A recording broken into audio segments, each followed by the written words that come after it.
Welcome back once again with me and you and Brian from TPJ, one of the coolest dudes in the motorcycle scene.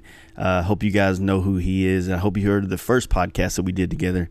It was really cool coming through and getting to see him and his new digs in Reno. It was really nice of him to let us camp in his backyard. He had a great view.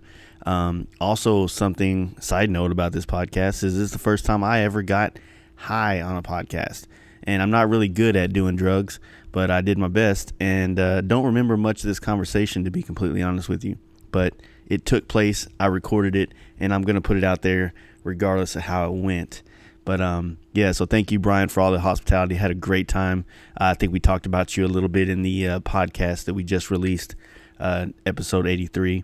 But once again, can't thank you enough for such a great time in Reno and getting to see that Mount Rose and all that cool shit going on around there. So thank you again, sir. Also want to thank our sponsors, Texas Performance MC. Thank you, Mark. He takes care of all of our motorcycle needs. He's the one that does just about everything for our bikes up here in the DFW area, and he can take care of your shit if you're in Texas or wherever you're at. I mean, you can send him your bike from anywhere, so, fucking do it, right? Anyway, check him out, TexasPerformanceMC.com. If you're in the Cedar Park area, which is a suburb of Austin, Texas, and you can check out his shop. Has just about everything you could want to do to your bike. He has a lot of products, dyno tuning, bikes. He actually had bought a couple bikes I think he's going to be selling, so you might check that out and see what's going on with that. But anyway, check him out, Texas Performance MC, Cedar Park, Texas. Can't go wrong. Dyno tuning, performance builds, maintenance, all that good shit. Check him out. I also want to thank Kevin at Big Bear Choppers. That's his Instagram. Also, BigBearPerformance.com, and give him a call at 909-478-7788. I tried to talk about the suspension in the last podcast. Didn't do too good, in my opinion, but bottom line is the shit's badass. Check it out. Olin Suspension, you're going to be able to get set up with the Nix 22 front cartridge setup, and you don't have to go full piggybacks on the rear. They have another option that's exactly the same, basically, for like less than $1,000. So for the same price that you would, actually the same price range you would be spending on a progressive front and rear setup or a Legends, you can get set up with some of the best suspension in the ever, period. Olin's, they've been doing it forever. They are real performance suspension company. So check them out through Big Bear Performance. Check him out too. He's the ones you need to be getting to. You really want a guy like him in your corner just to be able to help you get it set up the way it needs to be done, especially if you're not in California area, to get him to physically tune and set up the bike for you. So good guy to have in your corner. Check him out. Let him know you heard about him through the podcast. I also want to thank Brian at Paint Huffer Metal Flake, good friend of mine, really awesome dude, really great guy to have in the custom paint community. Got to see a lot of other custom painters at Born Free who are part of Team Paint for like Homer Signs, and I always fuck that one up, and Valley Customs, and all these great guys out there, and there's all using Paint Huffer Metal Flake, which is what you should be using on your bike. If you're a painter or a customer, you should be requesting that shit. PaintHuffer.com. Don't forget you can use Fast Life for 15% off at checkout on all your purchases through their website. And if you need to find a good painter or see some badass work, go to Paint Huffer Metal Flake on Instagram and check all that good stuff. I also want to thank Lindahl Brakes for coming through and setting my bike up and making it look nice and stop fast. LindahlBrakes.com. You can check them out. Fast Life at checkout for 10% off. You can get brake pads if that's all you need, or you can go take it a step further and get some crown cut rotors and make that bike look really badass. Or you can go to a baller level and just get some badass wheels for your bike. I've been fortunate enough to have all of their products on my bikes before, and I'm so glad that they're a part of this Fast Life podcast thing. So they really do make great products, and you guys should be running their shit, basically. So check them out. LindahlBrakes.com, Lindahl Brakes on Instagram, and don't forget that Fast Life at checkout for 10% off. I also want to thank Dream Rides John. Check him out on Instagram and check out teamdreamrides.com, and check out their online store. It's going to have a lot of good shit that you're going to want on your bike.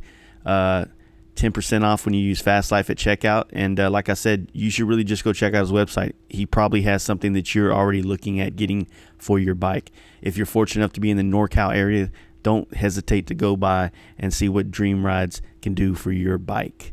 You know, whether it's dyno tuning or full service work or just a full build. You know, he's owner of one of the sickest FXRs ever built, in my opinion, and two of my favorite FXRs, his Liberty bike, and I don't know what he calls the other one, but you should listen to the podcast we did, and you can hear us, you know, pretty much drool over that bike.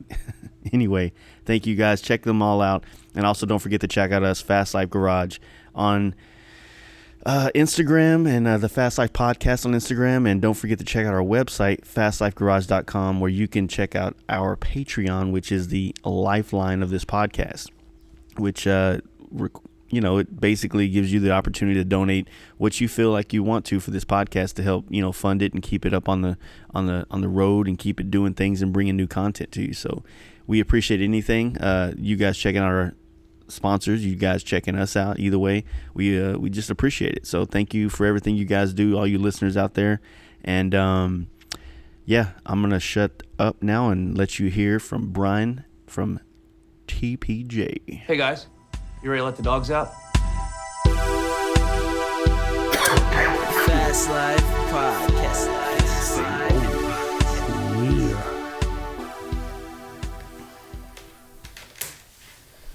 So what is that? Is that like how you buy it now? Yeah, I just fucking do. There's 10 joints for $30. They just come in little vials like that? Yeah. That's pretty cool. Yeah. Fucking makes it easy when you're out places. Yeah. Or like this when I'm not trying to hit the lighter and fucking take bong loads.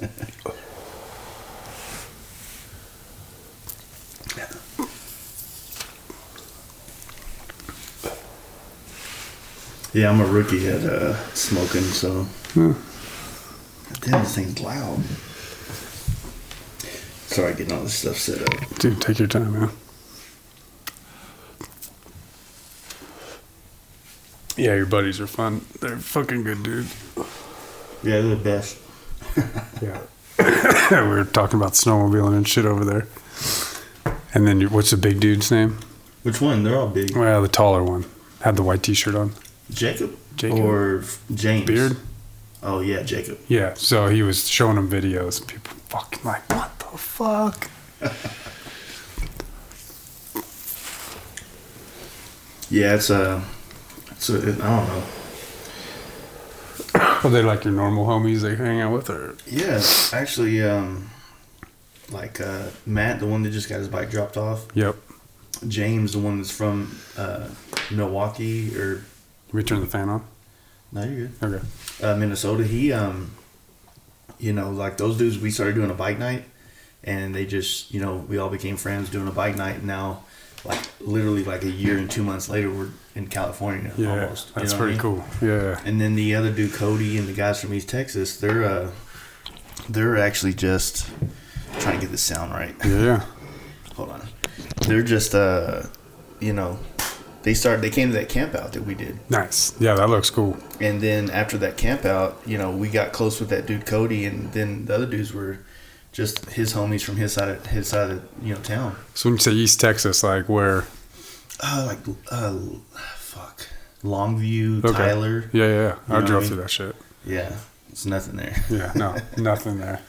But yeah, they're all good dudes, and like I said, man, it's just it's like a friendship built on like just, you know, doing bike stuff and having common interests. And it's also cool they're not industry guys, so it's like The best part. yeah, we're not like always in a competition of like bartering or trading. It's just Yeah. more like, hey, we're just boys. We drink beer and ride bikes. Yep.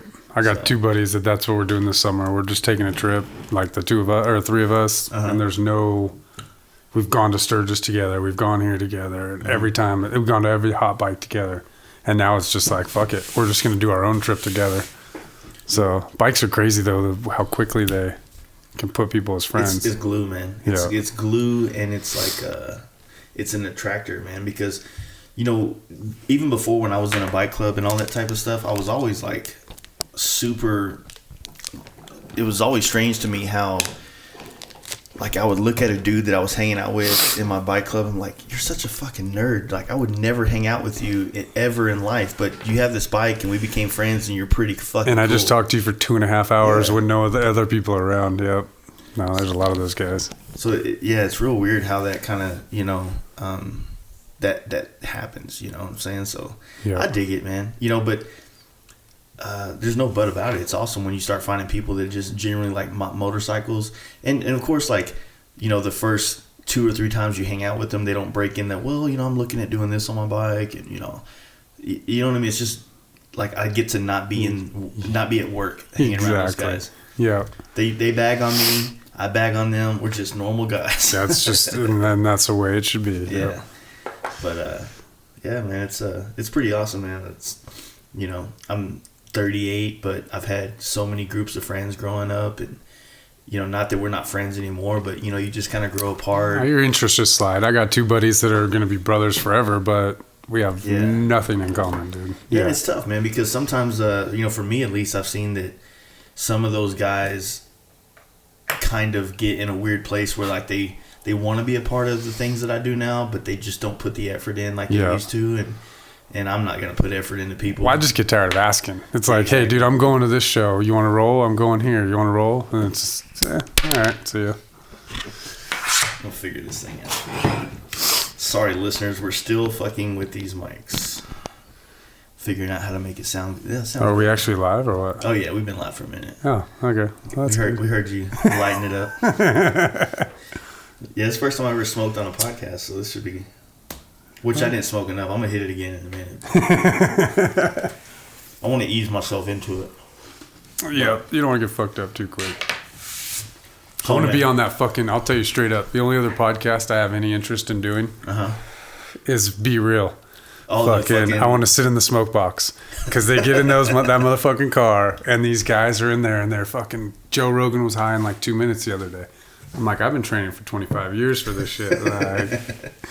So no, yeah, I listened to that podcast that the Be Real did with Joe Rogan. It was super like interesting, just how much shit he's into. So interesting. You know what I mean? Like the paintball world, dude, and how crazy the paintball world is. Yeah, he's like, oh, we had fucking teams of 7, and I fucking was a sniper. I fucking rotated my. I mean, he said he's used all 4 fingers to shoot fucking quicker. Like Jesus Christ. Yeah, all that shit.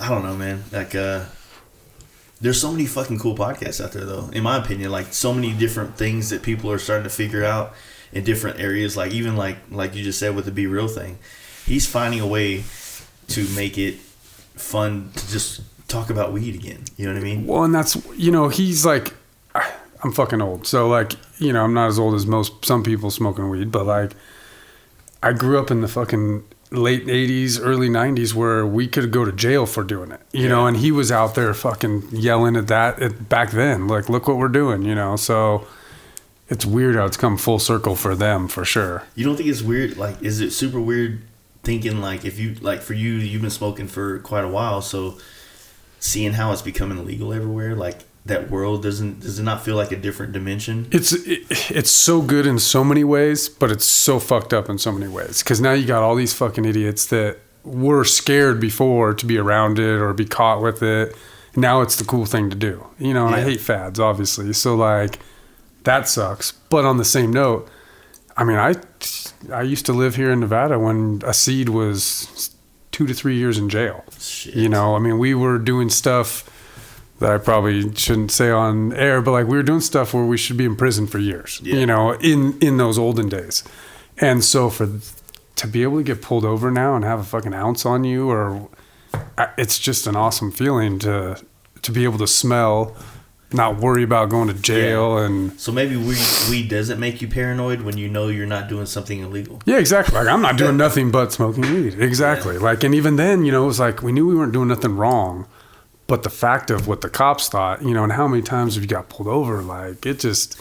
Wouldn't it suck, though, like, going to jail, having felonies, having all this crazy shit, being in jail while they pass the laws, and you're still doing... I don't know if they obviously they don't just let people out of jail, but... I would think that they should at some point, but... I guarantee they don't. I mean, I guess the argument would be, well, when you did the crime, it was illegal. Exactly.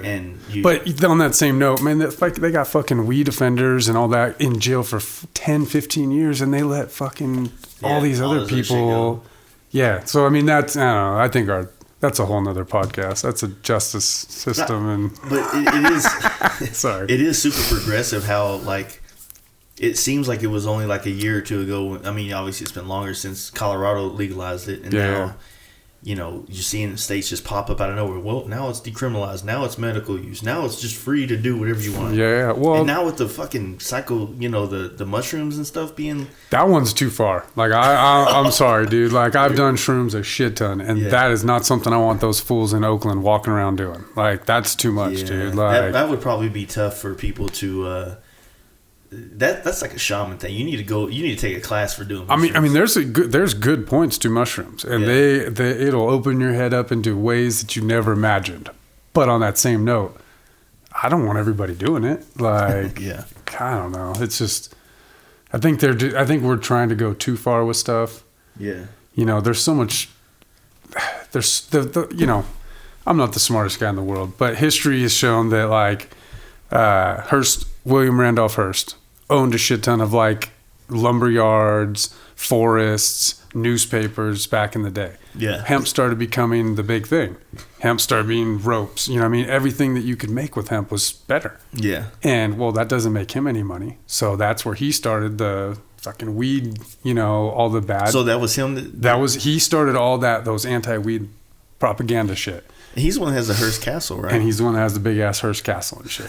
So it's just like the alcohol in that same fact that like, you know what I mean? It was for a reason they got rid of stuff. You know, they did it for money. You know, and that's what it always comes down to. Kind of like what they get into now with like sugar isn't as bad or it's super bad compared to what they were trying to pass it off on back in the day. Eggs, don't eat eggs. Fucking now eat eggs. You know what I mean? And the worst part is like, there's so many good things that marijuana does that people in other industries are going to lose money. You know, I mean, think of how many pharmaceutical drug companies don't want weed or are already starting to take part of it. You know, they either don't want it because it's going to ruin one side of their thing, or they've already been silently taking part of it so they can make money when it comes. I don't know. There's a part of, you know, my wife is a pretty good at doing drugs. You know what I mean?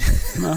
Or that takes part. a lot of practice. No, but you know, like I just got off the probation, so I would smoke here and there. You know, I wasn't really, when I would smoke, I would just check out. You know, if I got a really good hit on it, you know, maybe it's just because I'm not, you know, some people conditioned are like for it. But there's this other part of me that where if it could be something I could do socially, it would be awesome, because I would so much rather like just take a hit or two, feel good, and not have a $70 bar tab, be drunk as fuck, be 100%. completely getting fatter every day. You know what I mean? There's that part of it that I really do want to enjoy. Yeah. And especially with it becoming more normalized across America, where you don't have to feel like you got to hide it and shit. Well, I mean, I walk into a room, you know, 10 years ago after you smoked, and people are, oh my God, you stink. You know, now it's like, hey, bud, like, let me have some. You know, I mean, I don't know. It's just different, you know, which, like I said, there's good and bad in that, so. But do you think that like it's helped you quite a bit as far as like channeling your visions and your ideas? I mean, or blocking out noise. Yeah, no, like my brain is constantly moving, thinking of something. Whether it's the fucking how many steps I have to take to get out to the door, or the laundry, or work stuff. You know. Yeah. So there's times when it definitely hurts me because I just can't zone out and just fucking watch TV for an hour, you know. But there's a bunch of times where I will get into a zone, and 14 hours later, I come out of the machine fucking area. Yeah, exactly. And I got an oil tank, and I got, you know, half a frame knocked out. You know, I mean, there's definitely pluses and minuses, but it's all in how much, you know, you come home, take 4 bong loads, fuck, you're going to sit on that couch for a little while, you know. So, but I think it definitely opens drugs in general, like, you know, acid, mushrooms, they open up a different, definitely not a like psychiatrist or a psychological person at all, but like they open up a different fucking door. And they open this door up that like never gets closed again, and you're able to like see the world in a different fucking way. You know, I mean, my wife, my parents, none of them have done that shit. Like, so they don't see some of the shit that I can see, you know. Yeah. But yeah, I mean, I think it definitely helps. You know what I mean? It keeps me like straight and narrow. It keeps me, I don't feel like drinking. I haven't drinking in 2 years, you know, where I didn't have a problem before, but it was definitely, like you said, $70 bar tab. Go out and have fun with your buddies and don't wake up till 4 in the next afternoon.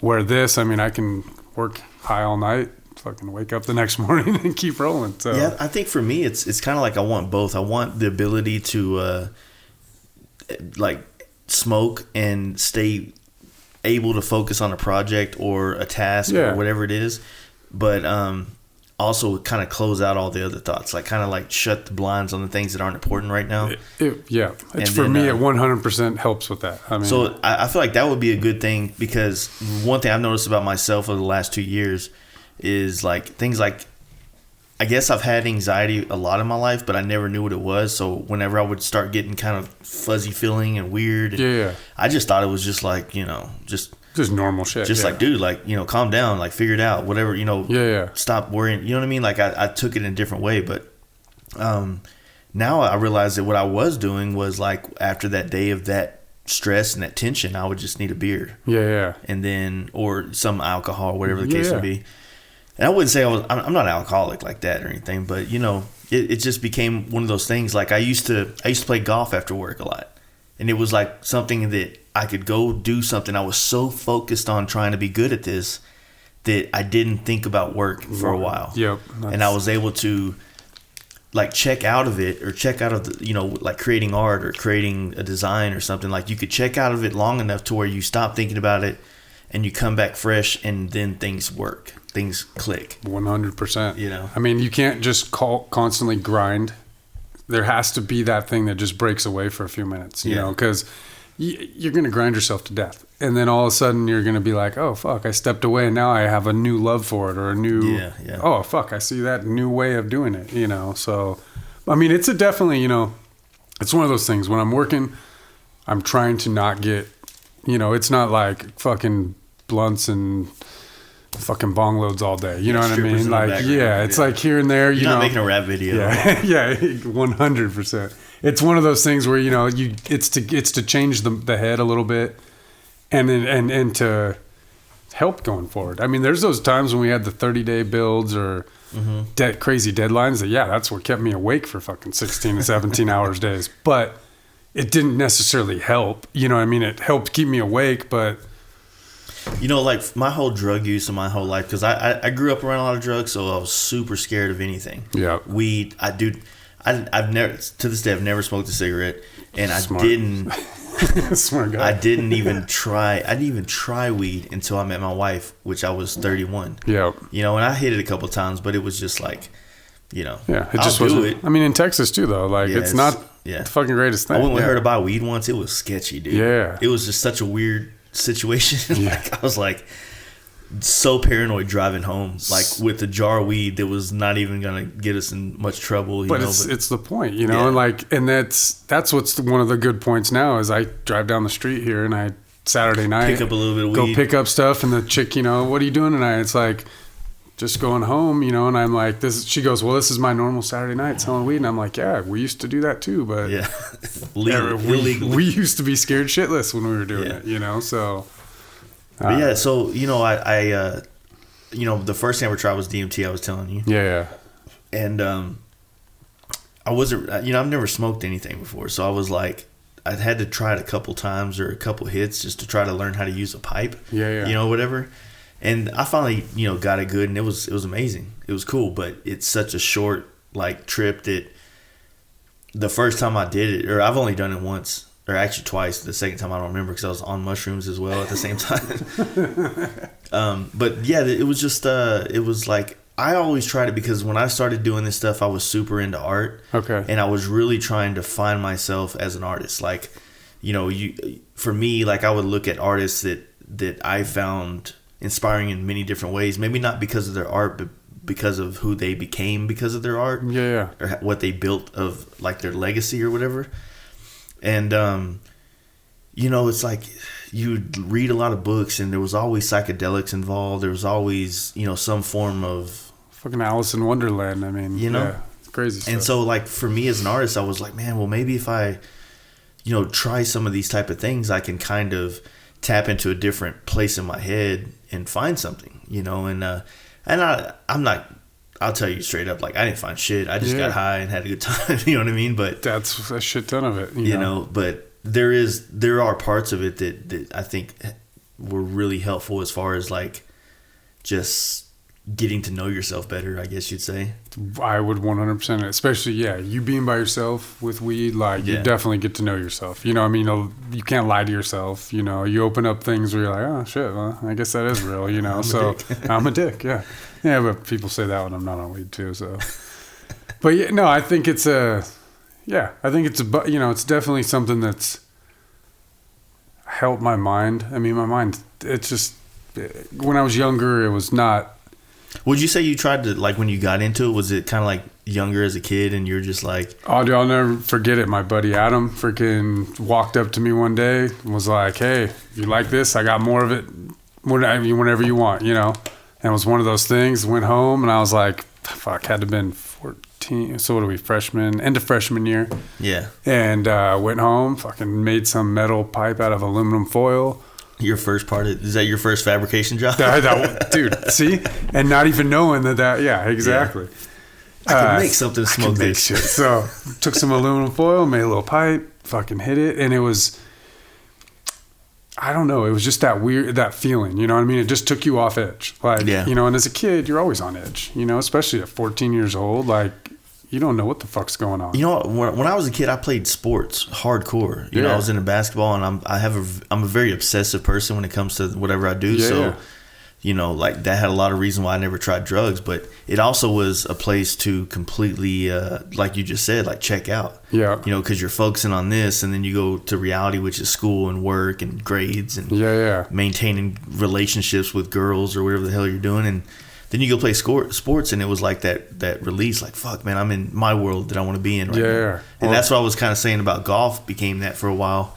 And then that's a more expensive habit than drugs. Dude, and golf's tough as shit, too. Like, that's the thing about it, is it's tough, and you're as close as you feel like you're getting better, and you go spend more money to buy better things to help you, and you're back where you started. And back. Yeah, no, it's a fucked up sport. It's an emotional roller coaster. Yeah, there's no questioning that. It's a fucked up sport.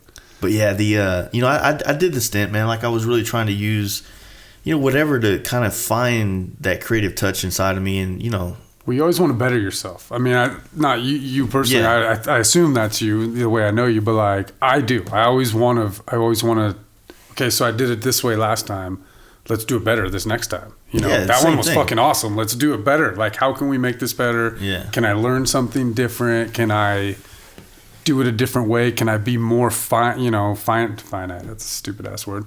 Can I be more precise with things? Yeah. Can I be more, you know, what can I do to be better for myself? You know, what do you feel about, like, do you ever feel like it'd be fun to redo the exact same bike you've done, but with your new skills or your new vision of it? So I have on a couple of them. Like, I've taken them down to the frame and basically redone everything from there. The Buell that we're gonna ride tomorrow, that one's just perfect.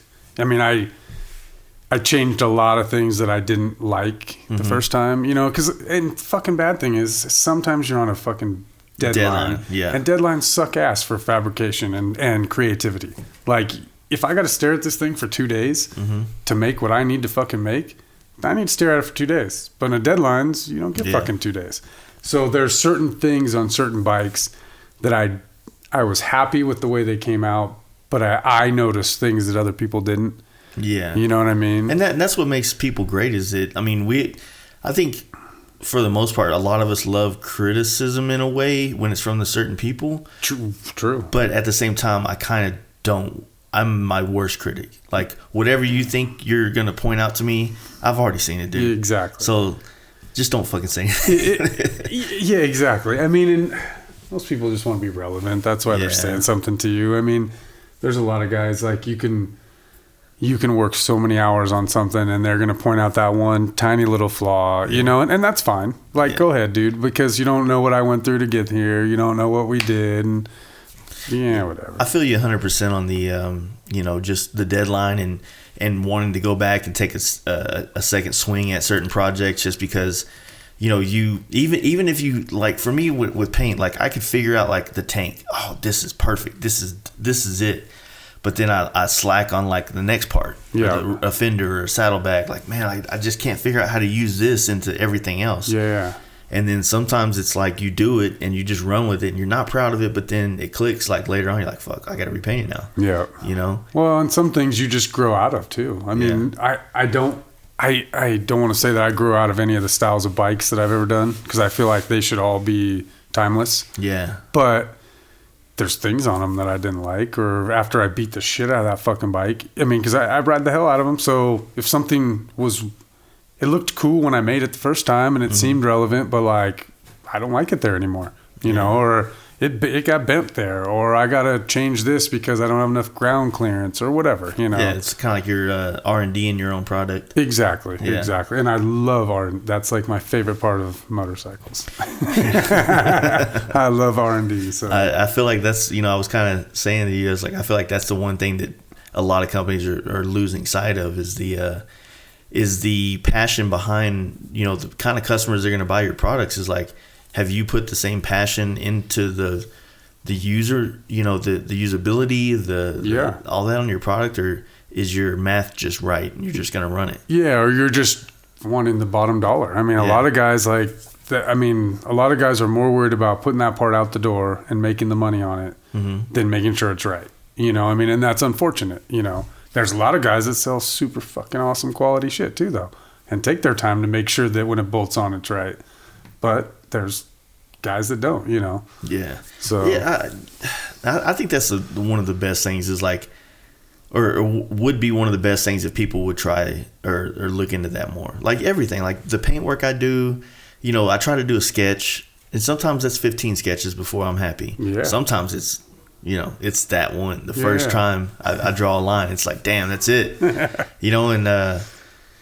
But sometimes I could do 15 sketches and finally be happy. But realistically, if it took me 15 to get to it in one night, I'm just trying to please myself. I'm just telling myself whatever I want to hear. Yeah, the first 1 to 3 were probably good, but the variation, I mean, you change it up enough. Yeah, I know, it's tough. So how long do you think it takes you to, like, from pen to paper, like, to create, or just pen and paper? Like, because I know you used to draw out your frames, and you do a lot of, like, all the parts that you would, like, machine or make, you would fucking map these out on paper. I got a stack of fucking drawings over there of every, even like the front end that I'm working on. I've got probably 10 different drawings of that. Yeah.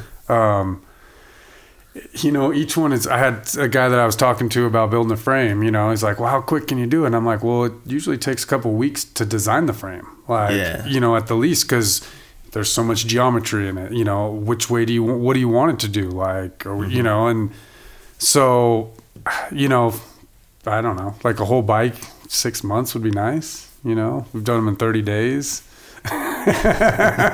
But, especially when you're putting attention into every single piece, when you're going to the toe, the foot peg, to the fucking axle, to, down the line. So, yeah, it's I don't know. Designing a paint job is it's a task in hand, because generally we knock out more paint jobs a year or a month or whatever than, I would say like someone like you that's building a, one-off frame and one-off, controls and all that stuff. Then you're going to push out in a year, right? No. So the stress of that, being that creative, being that innovative, and a lot of times, like, I would imagine the same thing for you. It's like a lot of your customers come in and want what they've already seen you build. To a point, yeah. I mean, it's like, hey, I love this bike, but I would have done it differently this way, and you get a little change here and there. So the one I'm doing right now, the dude was basically like, I want this fucking bike. And I'm like, no, I'm going to change it a little bit just so it's, but the general rendition is going to be pretty much the same. Yeah. Two people are going to look at him, be like, oh, fuck, those are just perfectly the same. But there's going to be so many little subtle details, That's the same thing. Like, I don't know. I guess what the other thing for us is like, do you feel like you get this in the in the fab world where you get people like, oh man, the way you did your frame is just like this other guy did it. Or, I mean, you hear that all the time, yeah. You know, or oh, this guy's, you know, he spends so much more time than you did. Well, that's cool. Then go get one from him. You know, yeah. Like I'm not begging any. That's my worst like thing too. Is I'm not begging anybody to come buy stuff from me. You know what I mean? I don't even run ads. I don't fucking know anything. Yeah. Like, I don't know why people would buy like, you know, stuff. But I know the time and quality and everything I've learned to make these things, and the R&D of the riding them. You know, I mean, I've ridden all over the country on these bikes that like I've ridden, you know, I've built. And there's a shit ton of other guys that have done that too. You know what I mean? But I just know what I've done, and I know how it stands up versus, you know, some other stuff. What you just said is super weird. It's like, it in one sense, I don't know, maybe I feel kind of like this elitist kind of feel because I do ride bikes cross country and I'm in the industry, but then I pass people doing it while I'm doing it. Yeah. You know what I mean? And the craziest people you would never expect ride all over this country. Like our boy we were talking about today on his fucking sport bike, hauling ass. Dude, thank you. That was impressive, man. Yeah. And so you know, like sometimes I guess for me, like I would put myself or get a little arrogant or whatever you think, like, oh man, I'm out here riding bikes, I'm doing this, but I completely lost where I was going with this because I'm fucking. That's part of the good conversation. No, I got sidetracked there, but yeah. No, I don't know. I do get like that, and I don't know where I was going with that, but sometimes I do have a tendency to, you know, think like because I am riding bikes and I do enjoy that more than anything for the most part, that it makes me a better. Oh, I think I'm 100 times better because I ride motorcycles than anybody else. But then I meet someone like yourself and someone that, you know, other people that do it, and I feel no better than them. Yeah. But I don't understand how people can't ride motorcycles. Like, how the fuck could you? I just don't understand. It's such a great feeling to jump on a motorcycle and ride down even a straight, boring ass road. Then you start throwing curves into it. Then you start throwing the hills into it. You know what I mean? It's fucking awesome. Like, and I don't look down on those people, but I definitely feel like you're missing something. Like, well, it's kind of like we were talking about earlier about, like, say one of the bikes that's going to Born Free that's just a masterpiece of metalwork and you know, mechanical engineering or whatever. But it does, you know, it's almost like I do respect that those type of bike builders are there. You know what I mean? Like, totally. Oh. They build art. Yes, 100%. But it's almost weird to put those in the same category with a true rider who's building a bike that knows. I mean, I guess if you're a real rider, you look at the bikes built by riders, and you have a different appreciation for it. You appreciate a chip or a scratch or things like that. Yeah. Or why they would wrap the exhaust instead of chrome it. You know what I mean? Like all those different things that become a part of the riding process that makes it more enjoyable or more palatable or whatever you want to say, and not so much just like this pristine, you know, 12-point bolts everywhere, which I wish I could afford. Yeah, I mean, they're awesome. Don't get me wrong. And you can have show bikes. Have show bikes that run. But on that same note, what you're talking about, those other ones, they're they're works of art. You know what I mean? And some of them were never intended to run, and I have no fucking problems with that. Like I love motorcycles. I love two wheels. If you don't want to ride it, okay. You spent a shit ton of time making it. Yeah. It'd be nice to ride it. Don't get me wrong, but I mean, I have that orange one. I fucking have 12 miles on it, maybe. Yeah. You know what I mean? And I built it in 2008. It sits on a fucking shelf usually. It's there for what I could do as a fabricator. Yeah. You know what I mean? And so, like, I understand the concept, you know, and I understand the concept of guys with big old baggers that are bolting everything together. Like, there's a place for all of us in the world. I just enjoy this part of it. You know what I mean? And so, I don't know. I think it, you know. Well, that's kind of like, you know, I've been trying to avoid saying, even if it's not on a podcast, I try to avoid saying that I built my bike. Yeah. Or I built my FXR, or I did this, because in all honesty, like, I assembled it and I customized it to my vision. Yeah. You know, so I was talking to one person, they was like, well, you know, customizing is like building. I was like, no, I think building kind of falls under that category of you're making products that don't exist on your bike. You know, Yes. And customizing is taking what's there and what's available and making it different. Yeah, exactly. Like if you're in the car world, you're customizing your car. You're Yeah. buying parts to keep it something different than everyone else's. But if you're building a car, you're having different world. Chip Foose Yeah. or, you know, I mean, build you a car, you know. So I think there's even variations in builders, you know what I mean? There's a lot of guys that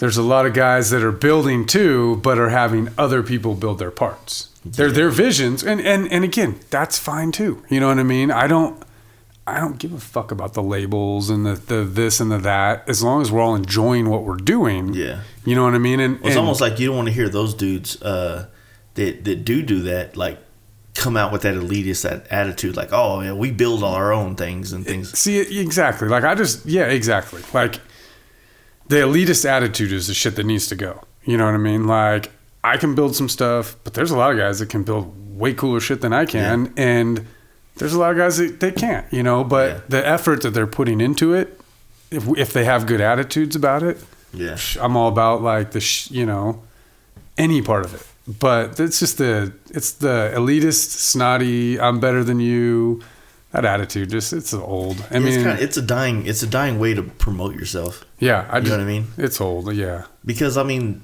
you find yourself alone on an island with a bunch of burnt bridges due to words. Yeah. You know, or you know what I mean. It's like, I don't know. There's what like we were talking about today. You know, or just the things that's transpired today. It's like, the more cool that everybody is with each other, it's like it's so crazy how helpful the motorcycle world is, the industry is. They 100% if you're putting the right vibe out. You know what I mean? If you're out there, you know, being positive and being helpful and being, you know, not just trying to take, you know what I mean? Like, there's just a lot of good things that are in this world. There's a shit ton of good things that, like, I cannot leave this industry because there are so many good things in it. Yeah. You know what I mean? I would love to be able to go make money more, you know what I mean? Like not spend as much time building something for nickel, you know, pennies on the dollar. But then there's so many good people that I've met, you know, there's so many good rides we've been on. There's guys that will bend over backwards to fucking help you. You know, a couple of my buddies I've gone on trips with, they're like, shit goes down in any different way and you're there for each other. Yeah. You know, or guys, you like you said, you meet seriously and you roll with them for 5-6 days on the road. Now you're better friends with them than some of the people 20-year-old friends you've had. Exactly. So. Yeah, it's I don't know, man. It's really, like, I was thinking, you know, being on this stretch from Wendover to Reno, man, it's like all you can do is think. But you know, there's part of me that, like, a big part of me that wishes, that doesn't really want to be on social media. You know, a lot of people, I say a lot of people, people have been asking to do like the video podcasting and starting like a vlog, and people are like, man, we really like to hear from you, and you're taking this, and it's just like, I really don't want to be in front of a camera. Like, I don't want to say fame, right? Because compared to like certain people in our industry and even that do things in our industry, it's like I'm not not even close. But hell, just having X amount of, you know, followers like brings its own set of, like, you know, I wouldn't say problems, but things that are different. You know, like the constant connection all the time. It's hard to turn your phone off when. You know, I was talking to my wife about this, like, you know, I can't hate Instagram because A, I met you on there. Yeah. And B, every job in my shop right now is from Instagram. Yeah. Instagram is just like the fucking weed. It's got its great things and it's got its bad things. Like I said, I get to follow and see the shit that you're doing. I get to see guys like fucking AE choppers. I mean, dude, how like that dude fucking is just, it makes me want to get up in the morning to see people doing the shit that like that, you know. And so I do enjoy those things. I don't enjoy reading comments. I don't enjoy like looking at a lot of the feeds, but I mean, there's some cool shit that you see on Instagram. I mean, I seen that fucking engineering, I think it's Engineering Marvels or whatever. I mean, every day those motherfuckers dude. twist my brain. Dude, I follow like those badass machinists and like all those different things that like all kinds of different things where people are building shit. Yeah. And dude, I on Facebook, which I'm not really on Facebook much. I started following some DIY page that I found on Pinterest because I've been like, I moved in this house. I'm like trying to learn how to build shit and stuff. And dude, I'll be sitting on the shitter and like an hour later, I just watched a 45-minute video of some dude making a hut out of mud and sticks and rocks. And I'm like, what the fuck, man? Like, where's my life going? Like, this dude could build his own mansion. And I'm like... Well, and he did it in a 60-second video, on Instagram. You know what I mean? You're like, oh my God, how the fuck did he do this? No, so there's good and bad, but everybody worried about how many fucking likes and how many people. And I was like that at first, man, because there's a sense... It's hard to get around. Like, you're like, oh, they like my picture? When you first, like, I felt like when you first started getting into it and was really pushing it, it was addictive. Yeah. Like, you're like, fuck, man, I got to get my hashtags right. I got to get the right picture. And some of that is made, like, for good things. Like, now I feel like I take better quality photos of the work I do and the things that I'm doing. Yeah. But, the time that, when you start looking at it, it's like, man, whatever X amount of followers it is, because I think that if you have good shit and you have 1,000 followers, you can get enough work off that to set you up every year. I would agree with you. I mean, neither me or you can do anything for 1,000 people a year. Yeah, I can barely do for fucking 2 people a year. So, so there's this maybe there's this weird thing that some people have, and maybe I've had it at too, where you got to have all these millions of followers or thousands, and it validates you as whoever you are. And I just don't think it is, because the painters that I'm friends with, the fabricators that I've met, the photographers I've met, that it sucks that when they don't have the same following or the same only because, not because of their skills of what they do, but because of their skills of posting it. Oh yeah, exactly. You know what I mean? I've looked at so many badass fabricators or bike builders, machinists, whatever, that have under 1,000 people following them. I can't even imagine that like only 1,000 people get to see this work. This badass like stuff. This is insane. You know what I mean? And it's weird because some of it might be like the fabricator's fault. Like I said, there is a second, you have to put on another hat. You have to become a marketer. Dude, and who the fuck wants to like, oh, hey, look at me, I'm cool. Yeah, it's kind of a weird thing, Like the best fucking dude I know, like the most talented person I know on Instagram right now has 4,800 followers. He has more than I thought he did. But like, most talented motherfucker in the world. And only 4,800 people see this guy. Yeah. You know what I mean? Like, and you know who you are, motherfucker. So anyway, it's like, it's just one of those things that Instagram's crazy. I don't know. I mean, you look at guys that are these fucking stupid people, Kardashians, that fucking 80 billion fucking followers, and what do they do? Show their ass? Like, well, that's why I took a kind of weird stand on like people in our industry that resorted to just showing like their products with tits and ass everywhere. It's like, come on, man, like. You're not building a real audience. You're building a bunch of fucking dudes that want to see ass and titties. Yeah, you're building Sturgis, like, yeah. And there's like, dude, I follow those pages. Like, there's those pages out there.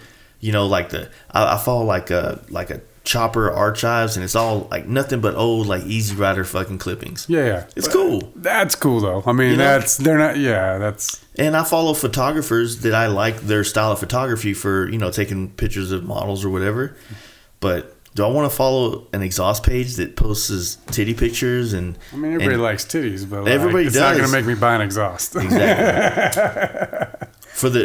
I guess, I mean, like, I'm going to follow this, exhaust manufacturer so I can. Yeah, I mean, if Jay at Fab 28 or fucking Patrick at Royalty had nicer titties, maybe I'd follow them a little bit more. But but no, I agree with you. It just gets old as shit. Like.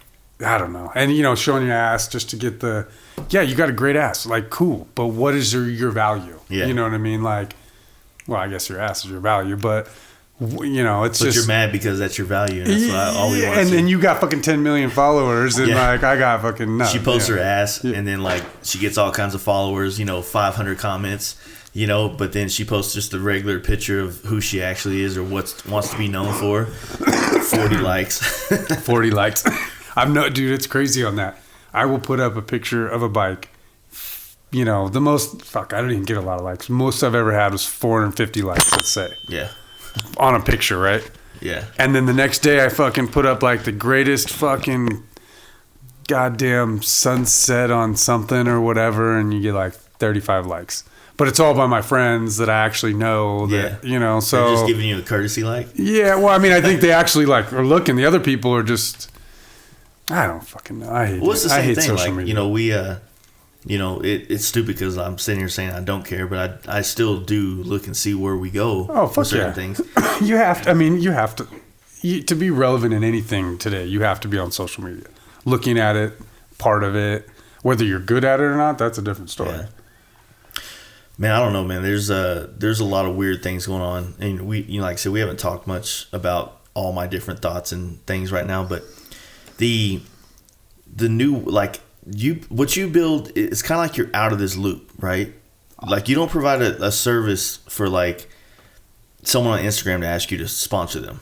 I feel like I provide no service to like almost 99% of society. Yes, like I 100% agree with you. Yeah, like somebody couldn't hit me up on Instagram and say, hey, can you give me this product? Yeah. You know what I mean? And there's a part of it that's annoying, but then there's a part of it because I find myself in that fence sometimes. Like, you know, I feel, you know, you feel like you know, a lot of us, man, like we were talking about with the certain companies you've done, we feel like we've created a lot of value to certain products or certain brands that, you know, at first was just kind of like nonchalant, you know, which is a great way to start the relationship because it's truly based on I enjoy your products. That's one. Every product that I have ever gotten for free from someone, I have paid for prior, and I use the product, and I ask them to be a part of the product the project that we were going on. Yeah. And it's only because I used the product that I wanted to be part of theirs. Mm-hmm. And so that's 100% of what you said. I felt the product. I enjoyed what it did for me. So why the fuck shouldn't we help each other out, you know? Yeah, and I guess it's weird because a lot of us good. Yeah, it's good. Yeah. A lot of people don't, or I guess the newer age of people that are just like jumping on bikes and wanting to be an influencer or influencer. I love that. It's such a weird word. Like I hate saying it, but it does have a little bit of merit, a little bit of value to it if you think about it, you know, because like we talked about, the products that you consistently use on your bikes that you've built have influenced people to want to run them or buy them or use them or even know that they exist. Yeah. And if this was 15 years ago or 10 years ago, then there would be no viable reason a company would give two shits.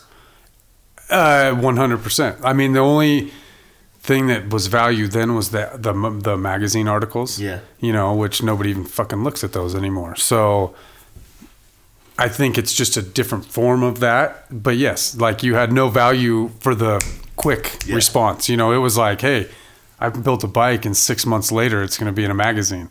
And then for a week or so, you're going to have some people coming and being interested, and then it's going to go away. Yeah, because that thing dies now. So, but what's different about like YouTube and Instagram and, you know, a lot of different ways that marketing and entertainment's being given now because it's not on magazines. That content's always out there. Exactly. So, you know, like that guy that you're just talking about, when he does do that picture that goes, I guess the word is viral in our industry maybe, next thing you know, everybody's going to see this amazing work. Yeah. And he's going to be an overnight success. Yeah. You know what I mean? No, I agree. I've watched a bunch of builders that somehow somebody knew them and said, hey, look at this guy. And like you said, overnight they had 20,000 followers, you know, or whatever it is. Yeah. I mean, you know what I think is more amazing about the follower count is it gives you access to so much better networking. Yeah. And you never know where an opportunity comes from. Well, half of my followers, I think, are those porn chicks because they're always like, hey, free sex here, you know, so. you accept it? No, always accept, right? But yeah, I don't know, man. It's a new world, man. I'm super confused by it. Yeah. You know, but I see the value. I see the destruction of it. I see every side of the facet of what our industry is becoming, but I can't say that, you know, any direction we're going is bad or good.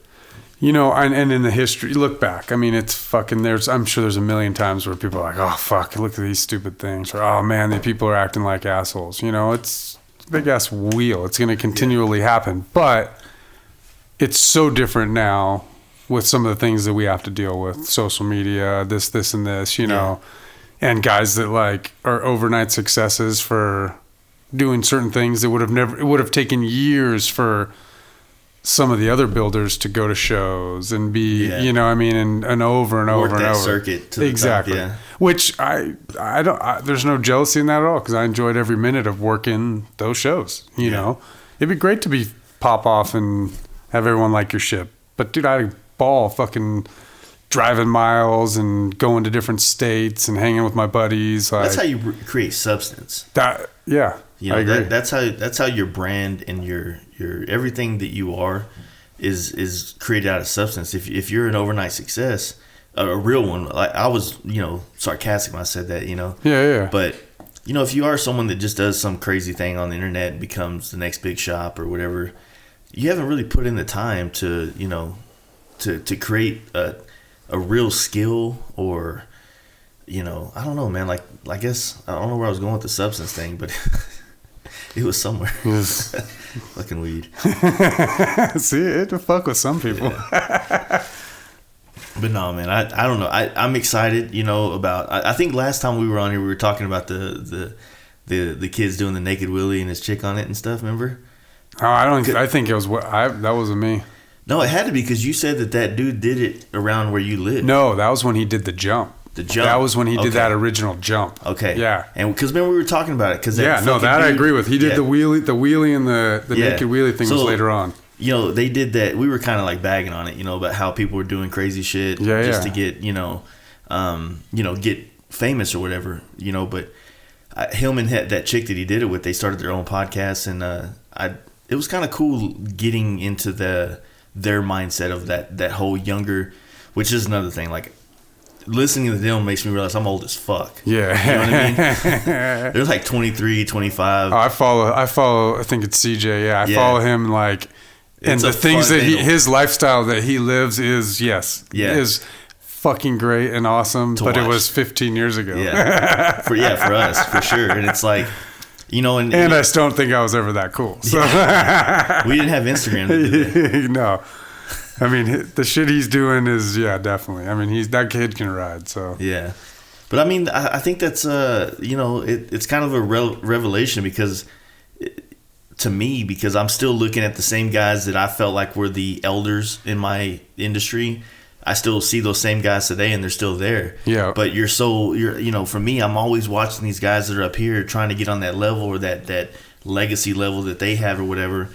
And then, for me, I didn't even realize that, oh shit, I'm fucking 36 now, dude. Like I'm not 28 like I was when, then and felt like, what I mean? I still feel like I'm 28. Yeah, in my head I'm still 18, but yeah. But it's really weird when you start like, fuck man, I'm then like for me, I go back and I look at like Arlen Ness or I look at somebody from that era and I look at where they started having real huge success and I'm like, I'm still 20 years from that. You know what I mean? They say your 40s is like, or mid 40s is when you start hitting your stride. That's what they say. I hope I'm still alive by then. Yeah, that's that. I was always hoping to be alive by 40. No, it's sad because I mean, again, total different direction. But like my guys, the guys that I looked up to in this industry when I got into it aren't around anymore, and a lot of it is because they don't want to deal with the bullshit. You know what I mean? And or the bad thing is, I mean, it was bad and good. In 2008, crash hit. Nobody had fucking money, nobody had money for like these handmade creations anymore all of a sudden. You know what I mean? It was like, it took a couple years. Anyway, 2010 or whatever, nobody could drop 40 grand on this bike that took a guy 3 months to make, and so it got to the point where the guys that were making these awesome things like Roger Goldhammer and freaking Greg Westbury and I mean, Cole fucking Foster's still doing stuff, but like, none of them are doing anything, in the mainstream. Yeah, because it doesn't pay to do it. You can't. Well, it's hard to go from that level of income and what you're getting paid to do your work for. Yeah. And then go down super low. Like I get good money to paint a helmet. Yeah. It's still a profit at a third of the cost. Yeah. Not a lot of profit. But it's a shit ton of work. Yeah. You know what I mean? And once you start like throwing out all this, you're spending 15 hours a day working on this thing and you're not seeing your kids grow up. And then the check comes in at the end and you're like, fuck, is this worth it? Yeah. You know, I don't know. That's the kind of shit you start thinking about when you know, at least I have as of late, you know, it's like I spent so much of my 20s being a just obsessive person when it comes to paint and art. And then you kind of like, it's almost like I was squeezing it so tight in my 20s, I never found it. And then when I started kind of partying a little bit in my 30s, having beers, I let go of it. Yeah. And it flourished. Yeah. You know what I mean? Or it got better. I'm not sure. like some, the art that I create is, you know, compared to a lot of people that I look up to is just not even on the, I don't know. Has anybody fucking painted a Kenny Powers any better than fucking? Well, I mean, from our, you know, just like you would say, yeah. you know, like for you talking about another fabricator, you know, it might be hard for us people that don't do that to see the difference that you're talking about, but, you know, or maybe that's the thing that keeps us all pushing, making us try to be better. Is like we never look at our, you know, we'll look at our shingle. That's sick. That's dope. Oh, I mean, what's the point in spending all that fucking time if you're not happy with the result? Don't get me wrong, but you can always be better. And as soon as you think that, there's always another motherfucker that's better. I feel like it's always badass when we first get it, but we get used to it. Yeah. You know, we get used to the paint color, the style, or every time you walk out the door and see it, it's not doing what it used to. So that's when we get back to what we were talking about beginning, like it's time to update it. You know what I mean? Well, so, I mean, that's, you know, you've seen the bikes over there. Like that to me, when I walk out the door to come to work, I am always like, oh, fuck, that thing's badass. Yeah. You know, oh, fuck, I did. And I don't give a fuck what anyone else thinks. Mm-hmm. I just know it's exactly the way I wanted it. Mm-hmm. You know what I mean? Yeah, it may have been, you may have wanted different pegs or different this, by all means. But I love it, you know? And so it gives me inspiration because I'm like, wow, I was able to do that. You know, and then you jump on something that, you know, 7 months ago you had in the back of your truck in 20-foot long fucking tubes of steel. Yeah. You jump on this bike and you rip it down the street. Like riding a new bike alone, just out of the factory, is fucking awesome. Yeah. And then riding something that you envisioned and then made happen, and the shit didn't fall apart when you were riding down the street. It's a really like, it's one of those feelings that you want more and more of. You know what I mean? Addictive. It's a definitely addictive feeling. You know what I mean? Yeah, it's almost like that lethal addiction thing where they talk about that's what horsepower is and sound systems for cars. Yeah. As soon as you get it and you feel it and you get used to it, you want more. Yeah. It's like, oh man, it's not as fast as it felt when I first started riding it. Yeah. Or, you know, like I'm saying, it's like, oh man, it still looks good. It's almost like it looks good, and then you get used to it, and you're like, and then you change it, and you're like, man, it used to look really good. And I don't know what the fuck I was thinking. It's kind of like a chick, right?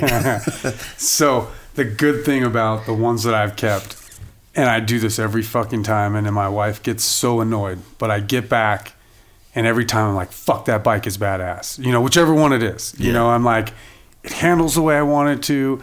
It does what I wanted to, you know, and so that makes me feel like I got those ones right. Yeah. You know what I mean? Like, but yeah, like before, like you said, I changed a couple of them because I liked them, but they weren't exactly the way I wanted them. Yeah. Now you get on them and ride them and you're like, oh, fuck yeah. That's the way it needs to be.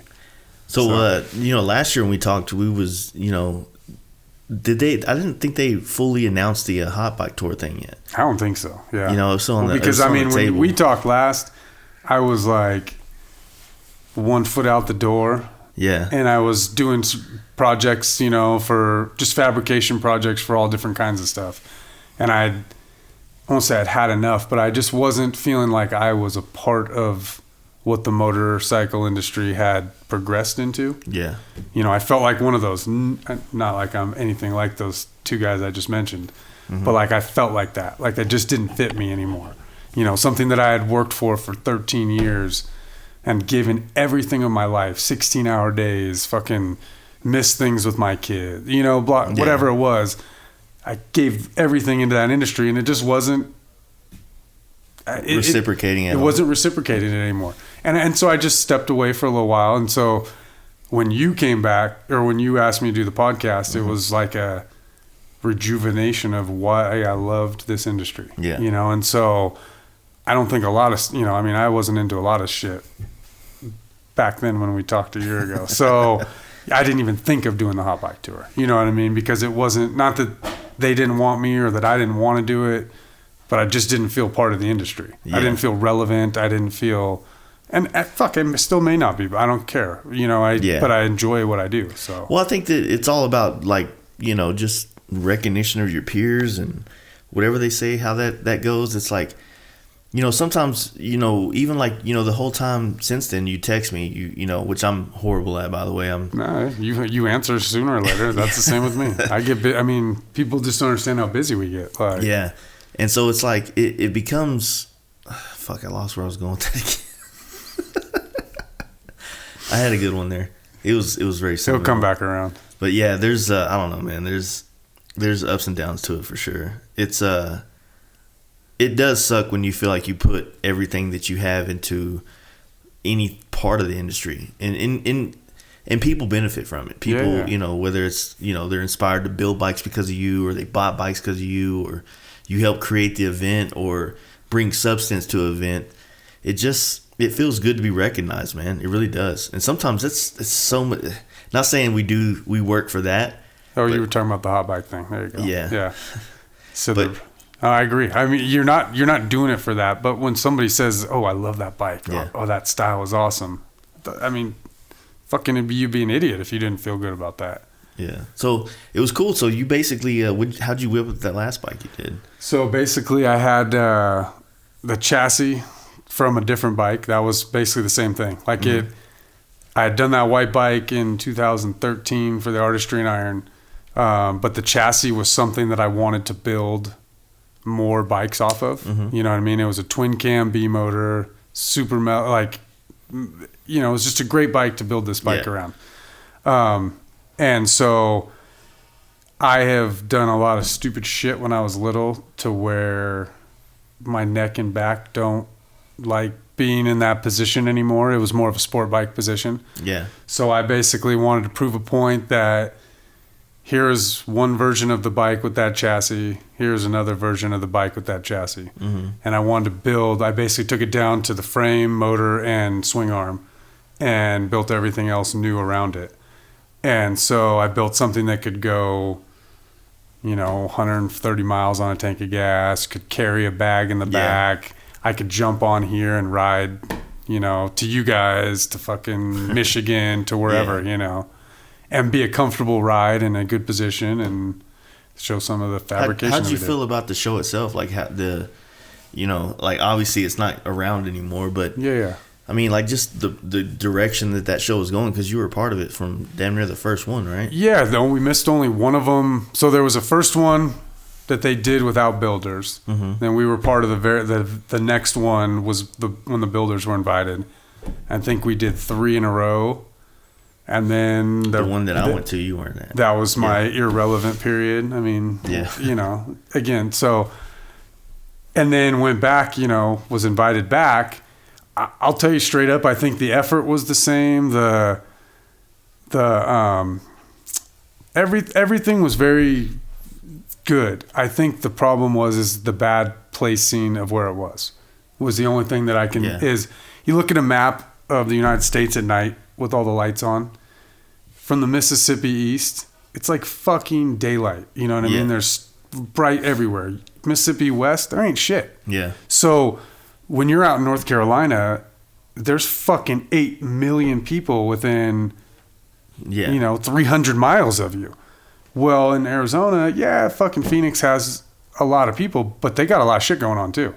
Yeah. You know, and so when we would roll into these Midwest towns, I mean, we rolled into Jefferson City, like fucking Jesus. We had 6,000 people that showed up at a show, and we had the whole downtown blocked off. You know, I mean, it was just the people. You know what I mean? Like the guys at Hot Bike, with the exception of Jeff, you know, like he had been at the part of the other ones, But all the other guys that were working the event were the same guys. You know what I mean? I think it was great in theory. You know, I love the hot bike tour. What you said was cool. It's like, you know, you go to those little towns and it brings out 3,000 people that are into it, as opposed to like being somewhere like Phoenix where you're really just inconveniencing everybody because you're doing something during a point in time when it's not a big rally. Yeah. And even the rally they do there is kind of like, it seems like an inconvenience to the city. See, and I've never been to that one, so I don't know what it's like, but I can see that. I mean, there's so many other things going on. Yeah, it's like, it's a huge city, dude. Yeah. It's like, let's do a bike rally in LA. Yeah, exactly. I mean, it's a whole week-long bike rally. Yeah, no, exactly. It was an awesome event. I loved Hot Bike Tour, and Hot Bike fucking did a million things for me over the, over my whole time that I've been in this industry. And it's been a lot of the guys that have worked there that, you know, we became friends on the road. You know, we became friends at the different shows and like hung out and the beers after, the whatever. And we were, became friends. Yeah. It wasn't like you're jerking them off to try and get in the magazine. Like, I appreciate what you do. You appreciate what I do. If we can help each other, cool. If we can't, by all means, let's go to a different spot, you know? So well, I think that's exactly how it feels with some people that I know in the industry too, as far as like magazines and photographers. There's a point where like you do create with some people like a genuine friendship where you're not just hitting them up, hey man, check out this bike, I'm trying to get in a magazine. Oh yeah. You know what I mean? Yeah. And I think you build that by doing shit like you were just talking about, like just getting to know everybody. Well, I'll tell you straight, you'll respect them better, and you won't come up to them with bullshit all the time. 100%. You'll know where they're coming from too. Yeah, like hey. Well, there's only one person I ever asked or demanded to be in a magazine, and that was fucking Eric Ellis when he was the Hot Bike editor. My good friend Keith, we had built a bike for him, and he had two other magazines that wanted to shoot it. Yeah. And he had Hot Bike subscription for 7-8 years. I mean, that was all he looked at from when he was in his 20s. Mm-hmm. And that was his dream, to be on the fucking cover of Hot Bike. You know what I mean? And so that was something that he was important to him. So as being a kind and gentle and wonderful friend that I am, I brought it up to Eric and I said, is this something you'd like to do? And if it is, we'd like to go with, but if it isn't, I'm going to go with these guys because, Yeah, they can do it. And fucking straight up, it was on the cover 3 or 4 months later, and That's he cool. he said his word and but it was the only time I ever felt like I used that card or whatever, like get me to the front of the line bullshit, Yeah, it's like, it's always goes back to that whole crying wolf concept. Like if you're a bike builder or shop, you don't want to promise all your customers like all this exposure, you know what I mean? Especially unless you're building something, like if you're building like true art, you know what I mean? True, like if you're, like I said, if you're building something, maybe so. But if you're assembling or just customizing, like, well, it's going to look like the bike you picked with the different color maybe. But you know what though? Like nowadays, like the assemblers are the ones that are making the money, and that's not a bad thing. Like, it's just not what I do. That doesn't mean that they're not fucking, you know what I mean? Like, take advantage of this industry where it's at. You know what I mean? Like, make the money and do what you can. And Have you ever considered like getting into the mass production of things, like not necessarily bikes, but like maybe parts? Well, like say if you were to do like, just for instance, a mid control setup, would you ever fab something up by hand and work out the details and then consider going into like a production type? We've probably done that multiple times, and every time it's just too expensive. You know what I mean? Because I can't do runs of 100. You know what I mean? And I don't.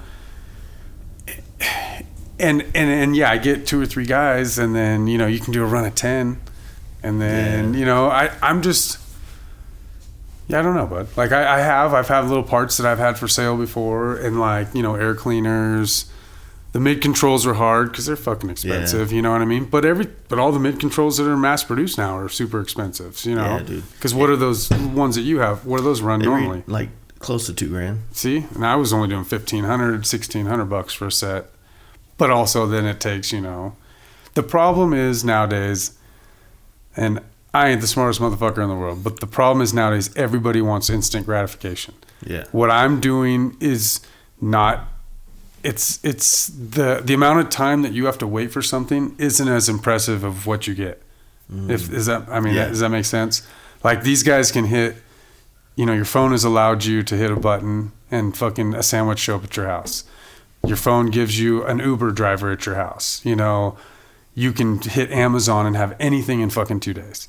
You can go down to your dealership and buy a fucking Harley and then hit buy on the fucking account and have your aluminum swing arm and your new triple trees, and have everything show up. So I think that the waiting for that thing, it's hard. I mean, it takes a certain person, This dude here with this frame, like he's wanted this bike for 4 years. I've had his money. I've had his money.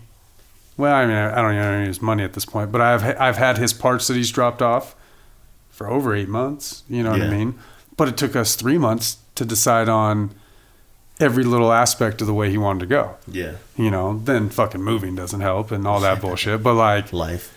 But this dude is his wife keeps texting me, hey, just checking on the progress, and he keeps texting me back, don't pay any attention to her. Like, it's done when it's done, and I'm gonna Yeah. So it's fucking hard, man. And that's why a lot of times you have to do these little fab jobs in between that the guy, you can make him something in a day and he's happy and he's gives you $500 and you're able to pay some more bills. And it's I like the helmet stuff for that reason, because we do have the ability to take our time on them, because it's not like you're waiting on your bike, so you're like watching everybody else have fun. But I think it also helps me, like it alleviates a certain amount of stress, because they're not necessarily the things that I use for my livelihood as far as money is concerned. So I take my time and I try to be creative, and if the sketch ain't there, if I ain't feeling it, I might take a few days off and try to come back to it with like a different mind. Dude, you have to. And it takes time to do that. It's hard to tell. Like if I have a helmet on Monday and and we don't know what we're doing, I got to draw something, and you want me to promise it's going to be done the following weekend. Like, I can't promise that, man. No. Like, I can't promise that and promise you I'm going to do what I do. You know what I mean? So no, and as we talked that last time, I had gotten into a position on my own fault, is that I took too many projects on at one time. And so in that point, every day when you go to work, you're basically just busting ass to get more shit done to get this dude out quicker. And then you're not giving it the full attention that it needs. You're maybe giving them what they're paid for, because half the time you're giving a fucking deal anyway. But but it's not what you would want. You're not feeling like you feel when you walk out the door and see your bikes. You want to feel stoked about that. And for that's your customers as well. And that's where is that balancing act. Like, okay, well, you paid me for this much. Should I spend the extra 16 hours and do this? And that's where I'm a horrible businessman, and I end up spending it. And then the people are like, oh, how much more does it cost? And I'm like, this much. And they're like, oh, really? I'm like, give me half, and then I eat it anyway. So that's the problem when you love what you do, though. I know, it's a horrible fucking problem. I know. At least if you hated it, you'd be like, no, fuck off, man. I hated every part of this part. You're paying me for it. I fucking hated being there, goddammit. So I know. I'm building my own shit. I could spend. I hate doing that. Dude, I mean, look at this thing. I didn't need to spend as much time as Is that a jig or something? That's a fucking mount for that for my 28 Harley engine. But I mean, it's fucking. It didn't need to be that nice. Yeah, it's a nice TIG weld. Is that MIG or TIG? That's all TIG. Yeah, I don't even own a MIG weld. Oh, fucking fancy. Yeah, no, we don't even know what those things are. My dad, I've known the guy for 42 years, right? Yeah. I've welded for 22 easily, if not more. And when we came to set this shop up, he's like, well, you can't have like your welder right here because it's close to all your other stuff and it'll splatter everywhere. I'm like, what the fuck do you think? I mean, how many times have you seen me weld? When do you see shit sparking up everywhere? You know what I mean? You got a spark on a TIG, you have fucking problems. Yeah. Like, your shit's dirty, something's wrong. You're touching them. Yeah, I'm like, when the fuck so Gotta give him some shit about that, but there's nothing wrong with MIG welders. They all have their own application. You know, Yeah. I mean, that's why I make no money when I built that fucking car for that guy. I TIG welded the goddamn entire car. Well, and then at the end, this guy came in and helped me do some stuff, and he MIG'd everything in the whole back end in, you know, Done. a tenth of the time. Yeah. Didn't have to get down on the side and lay down with his foot pedal and, you know, just dumb shit. But, you know, I don't know. But yeah, I don't know. It breeds a different type of, I don't know. It just, when you take the time to do the stuff you do and you abide by the rules that you already set for yourself and you don't break them as far as like how you operate and create and do all that stuff, it just, it takes a little bit, for me, it's taking a little bit of time to get get used to it. But once I did, man, I feel like the money is better now because I'm on a better schedule and I'm giving myself comfortable cool down and setup time, and I have a good relationship with every customer, so I screen them, you know, when I get work from them. I'm like, man, like, you're being really pushy and impatient. You're probably not going to be a good You're probably not going to be a good customer. and you're like so particular with everything you're saying. It's like probably not going to be. I'm probably not the guy. Yeah. You know, but you know, when you start screening them like that, I found it like I have like a handful of customers across the country that have money, obviously. Yeah. And they just, as soon as one project's done, they want another one because I feel like it's because they enjoy the process that we're having. You know, I'm being honest. I'm not telling them lies. Yep. I'm giving them the best that I got, and it comes out dope. And they, you know, it's a good relationship. And they have the money, and they have plenty of projects. And you know, next thing you know, I don't have enough time to do anybody else's shit, which is because awesome. of 4 people. Which is a great job or a great deal. Yeah. No, it's nice to be able to find those certain people. And I've had them in the past, you know, and then they get into different things or, you know, whatever. And that's the thing, is like they do get into different things. And, you know, but it seems like for every time someone else decides to, you know, chill or go somewhere else, or, you know, not even that, just like they're not sending something else in, somebody else comes along. Yeah. You know? Yeah. And then they become the guy that, like, they enjoy the process, so they consistently keep finding something else for me to do. You know what I mean? And it's weird. And that's what's cool about paint too, is you can paint a lot of shit. I mean, you know what? I don't want to get out of painting bikes. Like I don't ever want to touch one again. Yeah. But I really would like to get to where I'm on, like you said, like you're doing 2 a year. I'd probably want a little bit more than that, but you'd need more, I'm assuming. I don't want it to be my source of income anymore. Oh, you know, what the fuck do you want as your source of income then? Well, I want it to evolve in something else. Start growing weed, or what do you think? Maybe, dude. Driving through Colorado and Nevada here, there's so many different weed companies now. You can't even fucking. There's no way you can make money in that shit now. So one of my wife was talking to a kindergarten, you know, another parent from the kindergarten, and she's like, "Well, what is your her husband's always gone, you know?" She was bitching, whatever. So what's your husband do? Oh, he owns a dispensary, or he owns a grow, you know, that grows for the dispensaries and stuff. And she's like, we don't even smoke weed, you know. And I know where they live, so they're making a fucking shit ton. Man. So, no, it's crazy. I mean, there's no more money in it. We would have had to get back in the 90s. Like, there's no question in that. I think the only money in weed now for young entrepreneurs is going to be in the illegal states. Yeah, I agree. So, nah. It's fucking.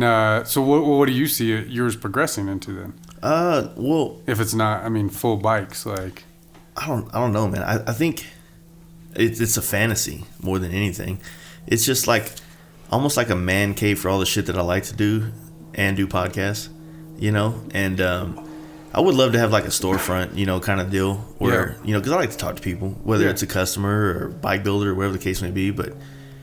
And I want to paint still, but I want to do it on a level where I'm not having to do it for rent, you know? No, I agree. It gets old after it doesn't make it as fun. Yeah. You know? And I'm excited I would be really excited to see what it would be like to do a project where, yes, there's money involved, but that money doesn't have a place that's already spent. Yeah. You know, whether it's bills, rent, or I got to, you know, I'm trying to save up $4,000 for some wheels or whatever the case may be, you know? $4,000 for some wheels, goddamn. Well, I used to be a big wheel bagger guy. Isn't that just for the front wheel then? No, yeah, some of them. That's all we needed. Yeah, that's true. That's true. But no, there's I don't know. I think that there's, with so many things becoming very different in our industry now, I think there's other ways to make money and stay relevant or stay a part of it, you know? There's 100%. There's total different ways. I just don't know. I mean, I watched fucking Steve Jobs fucking TV the other day, or some show on him the other day. And I mean, that motherfucker saw into the future, like, in certain ways. And I am not that fucking guy at all. You know what I mean? Like, I feel like if I was, I would have fucking built a Dyna how many years ago, or an FXR, you know what I mean? When John was doing it fucking 14 years ago, like, why didn't I grab one of those FXRs, you know? Well, I think that, you know, not figuring out what the next bike is, right? Yeah. But clinging on to the things about all bikes that make them popular, you know, which is, I think, is riding them, talking about them, and, you know, maybe selling the parts that are available and maintaining them. But my version of what riding, and every, you know, I mean, like I said, I've ridden that fucking blue bike 600 miles in a day.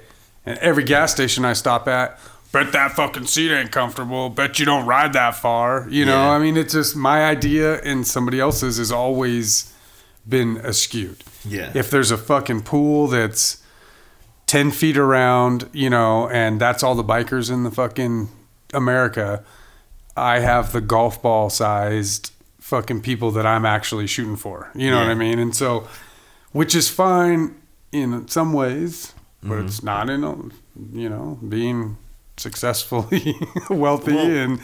But I know a lot of the guys in the industry that make money, and I know how hard they work at things that I don't want to work at. Yeah. So and that's the thing. Yeah. So you either have to build this big shop that's tending to so many different types of facets of profit. Yep. You know, whether it is maintenance and service, and which are the same thing. I always say that. Yeah. Or part sales, or, you know, any of that stuff. And you end up having to hire a staff, and then next thing you know, you have a huge shop overhead. You have employees. Yeah.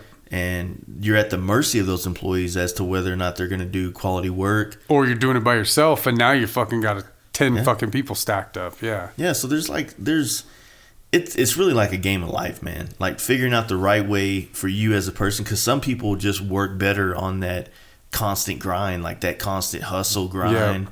You know, fuck my family, fuck my kids. Like that money is all it's. You know what I mean? Like I didn't mean to sound so negative about it. No, I know what you're saying. I mean, that's how I was at one point. I wasn't on the grind to make money necessarily, but I was on the grind to be the best at I could be in this industry. Yeah. So if that meant 16-hour days, 17-hour days, seeing my, you know, kids and wife at dinner, going back to work for another 6-7 hours, then at that time, that's what it meant. You know what's weird is that was the same way I looked at it too. And I remember spending so much time that actually me and my brother trip out on. It's like, man, like we don't ever stay here past 8. Yeah. Oh, now we used to used to be here till 3 in the morning, 4 in the morning, back here at 9, and it was like chasing this like this demand or this whatever. And now with us, you know, just taking it slow, taking it easy, taking the jobs we want. Next thing you know, we're like sitting here with more money and more free time, and the work that we do is so much better. Yeah, well, the quality of life is so much better, which probably makes you do the better quality of work. I mean, I've noticed, like, it's crazy. I don't know, man. I've gone to so many goddamn baseball games and little things like that in the last couple of years that I enjoy the shit out of it. Yeah. Like, but then I'm able to before I wasn't able to check out. You know, before I would go to the game and I'd be there and I'd be with my son or whatever, but I'm thinking that piece that I was building before I left. Now, as an older man that may not make it too many more years, you know, you want to spend every time you can with them and make it quality, you know. And then when they go to bed, fucking, you know, like right now, we're fucking 1:30. That's not like out of line for me. You know what I mean? But then I'm back up at, you know, I'm trying to not, I'm back up at 8 or 9, but I'm not back up to go back to the shop. Yeah. It's back up to have breakfast, take them to school or whatever, you know. And so, I don't know. There's got to be a balance in life, because it gets back to that, how much time and energy I gave with nothing in return from the industry. Well, like, but my kids are here giving me love every day, you know. That it's hard to say that, like, any path that we took to get where we're at was a bad choice or a bad path. Wouldn't change a fucking thing. Yeah. It's almost like, well, it was necessary to pave this current path. 100%. Yeah. But I think it's all about being mindful and being aware, the self-awareness of like, like I guess what we're kind of talking about now, where I'm saying like, I thought the only way to success was constant work. It was all about, I think that it's kind of like that, that USA chant thing that's like, it's always going to get people going. So when you want to tap into this class of people that like motorcycles, and you talk about working 18-hour days because that's what they respect. Yeah. And, you kind of get in the mindset of like, that's the only way I'm really doing real shit, if I'm putting in stupid hours. But realistically, it's working stupider, not smarter. 100. Yeah. So in the beginning, I feel like I put so much time, so much effort, because I was still learning my craft. True. You know what I mean? And so, exactly. And, in 1999, whatever it was, I basically stopped buying any excess things, buying any CDs, buying extra clothes, going on trips. Yeah. Stopped hanging out with friends because they would go to the bars and spend money. And all I would do was put my money into my first bike, saved for the parts. But as I was saving for each part, the motor was $2,300, and then the tranny was $1,400. But as I'm saving for everything, I was learning as much as I could at that time. So I would spend 16, 17-hour days, like my other job, then come home, and I wouldn't talk to. There would be weeks before, I'd see the normal people, but there'd be weeks where my friend would be like, "Where the fuck you been?" And it's like, I have other shit that I'm interested in right now. I'm not bettering myself, but I'm investing. I'm bettering the knowledge that I have. Exactly. I'm investing. And I don't even know that was going to even pan out to anything. At that time, I had a fucking other job, but I enjoyed it so much that I couldn't get enough of it.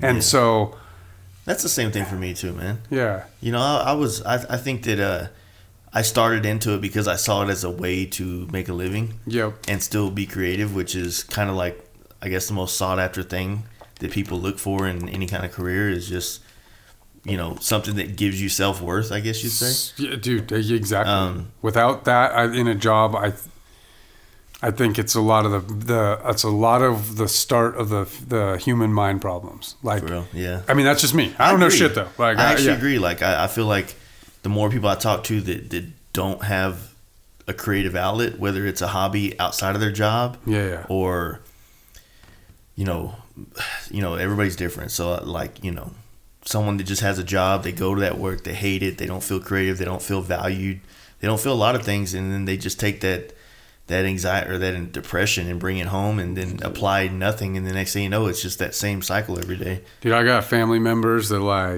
I don't even associate with anymore because of the way they did that exact thing. They were miserable with their job, unhappy with their life, and they came home and they took it out on their kids. Yeah. And their kids were fucking innocent little kids that, and they didn't beat them and they didn't fucking abuse them, but the shit that they did to them mentally, you know what I mean, it was just fucked up.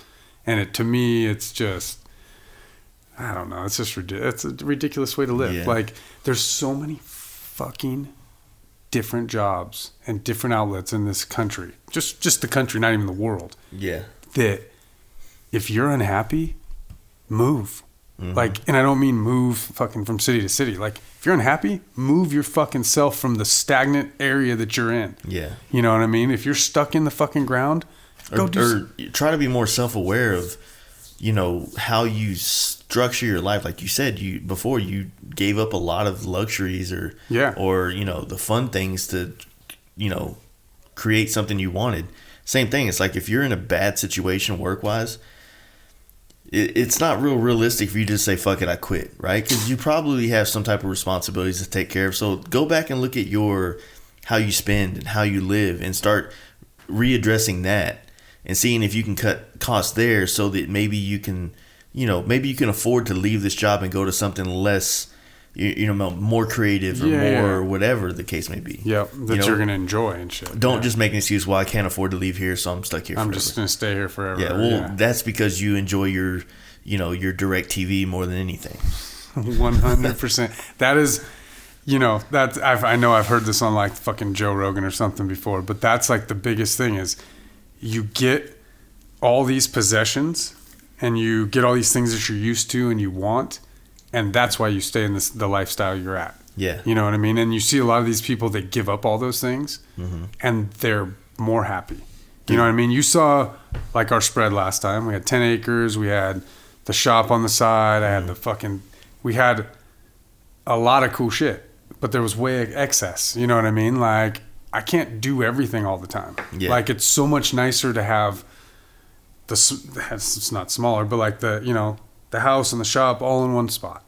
We have minimal fucking yard work to do. So that's one less thing I got to fucking worry about. So now more time is in the shop or with my kids, so I don't know. I think everybody, with the exception of those motorcycles over there, minimalizing things and not just being. I was thinking about today, actually the last couple of days on the road, and I was like, man, like, what would it be like not to have this passion for motorcycles? Like, what are those people like? I mean, I know people like that, but I'm like, well, fucking live with them. When you wake up or when you get $100 or $1,000, like, if it's not a motorcycle part or a tool to work on your bike, isn't where that money is like in your head wanting to go. Dude, every dollar. What's that life like? Every dollar that does not go to mortgage and bills and whatever, the necessities. Yeah. I already have some other motorcycle related item that you need that I'm saving for. I have a fucking little envelope that has cash in it all the time. Yeah. And it's like that goes into there just for that purpose. Like, and every time all my buddies, like my good buddies, like he's got into autocross, or got into something else, and he's like, well, then get into this with me. And I'm like, dude, I don't have the money. Yeah. Like, that costs money. Like, everything. It's like, dude, I found my vice, man. Like, yeah, I've already fucking hooked my thing up. So I hope you enjoy that, and I hope it works good for you. But that's what I was kind of wondering. I was thinking, it's like, man, I was trying to like think about all the different types of, all the friends that I have that are related to like this motorcycle culture, and the friends that they've brought around that aren't. Yeah, yeah. That, they still are cool. Usually all it takes is like just drink a beer and whatever. Yeah, but for sure. The substance that makes up these people, like, what kind of conversations do you have? Yeah. And this is me being super, not correct, like judgmental or whatever the case may be. Yeah. But we all do it. I mean, I was just thinking, like, man, like, what do you talk about? You just talk about shit you have nothing to do with, like politics and religion, or do you have like things you're passionate about? Like, maybe it's like the Be Real thing and the paintball and weed, or but like I said, it's like me. I just don't get it. Like, I get people that are into cars, like art, fabrication. Those kind of crafty things, and any kind of creative outlet, photography, website design, like all that shit. Well, that's what I would say. Like, I wouldn't have ever expected to have anything in common with the guys that like started at the computers, I mean, but their passion for what they did, like, is fucking real. And so, yes, in the beginning, I'd probably look at somebody like that and be like, man, you don't have how do you not know? Like, you don't ride bikes, this and that. But then you see their passion for what they're doing. Yeah. And like, they're getting what we get from bikes. That dude saying fucking, Woz or whatever fucking said that all he did is want to fucking program computers. And he would have done it for free. You know what I mean? That was his fucking passion. Yeah. And they paid him to do it.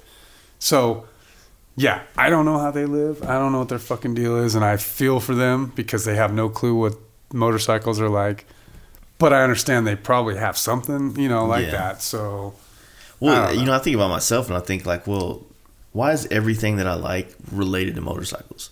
Other than like the occasional video game or something I play, like, I like photography when it's taking pictures of bikes and shit. I like this when it's about that. You know what I mean? Like, it's kind of sickening. I like road tripping with a motorcycle. I know. It's exactly. How did that thing just take over my life like that? And you know, even the other things that I grew up loving, like basketball or golf or whatever, like every once in a while, I'm like, man, I just want to go play basketball. I'm like, man, but it's nice outside. But I could go ride my bike. Exactly. So even when I was a little kid, like I'm sure I said that before, but like my dad was a paramedic, so he didn't know motorcycles. You know what I mean? Until you're outside the fucking house, we don't have them. Yeah. And so we'd cruise from Lodi to San Francisco all the time on Highway 12. Straight fucking boring road, but it's 2-lane on set up a little bit like a levee type deal. And I would always just fucking imagine myself in the dirt bike, you know, cruising. Whenever there was a road, you jump the road, you know. And it was just like, even at that age, like I fucking had no clue. You know what I mean? I was a little kid. I didn't know what the fuck a motorcycle felt like. And I knew I wanted to be part of it. So, I mean, and you know. I'm always embarrassed when I talk about how I got into bikes because it was like, I was with my daughter's mom and, you know, I was super insecure young. I was like 21 or whatever. And, you know, married, young as fuck, insecure, not really fully developed as to who I am as in life. And she just was like, man, like motorcycles are sexy. She said, I overheard her saying something like once, like, you know, like when dudes ride sport bikes, this is so goofy. You know when dudes ride sport bikes and like they'll just kind of like sit up and put one of their hands on their thigh or some shit. She just like got turned on by that shit. And I was like, fuck. At the time I had like a Nissan 240 with a primered hood. It was fast as fuck. I was just gonna say it was probably bad as shit. Yeah, but it was like all it did was like create like all I pulled was dudes on that thing. You know what I mean? And so like I sold it and bought a bike, and then, you know, fortunately it just like clicked and I was in love with it. And then now she's long gone and I have, you know, this career based on it, you know. No, that's awesome though. But yeah, that's insecure funny because Jay's every person that I've ever had fucking walk up to me or whatever is always a dude. Hey bro, I love that. And I don't nothing against it. I love that you like it. It's just it's never, almost like anytime a girl would come up and like show like some interest in him, like, who paid you to come over here? Yeah.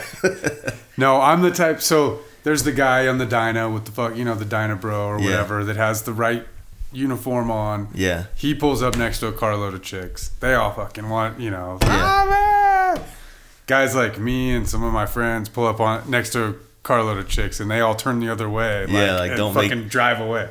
Like, oh dude, I don't know this fucking guy. Are those New Balances? Yeah. No, I don't know. Like I guess maybe that you know, getting into diners and all that shit for me was like kind of like. And I'm not picking on the diners. No, I don't mean we that. always They pick just, on them. yeah, You exactly. got to. It was kind of. I think it was kind of like for me, like it. You know what's weird is that it's funny because it's all true, but like the outfit, like you just said, right? The Vans, the this, the that, and the other.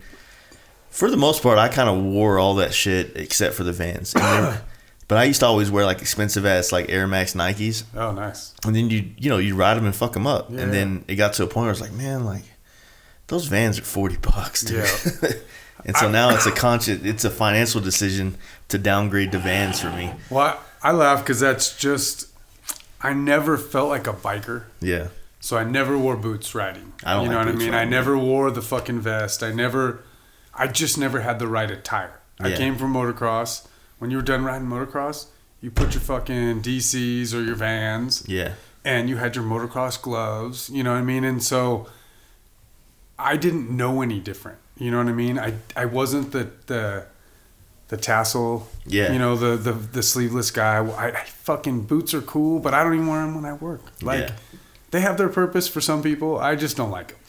And so I just always felt out of place. I always had people, fucking you're unsafe, you know, but it was just comfortable. You know? I always tell people, and I should probably knock on wood, but I'm like, look, I'm not.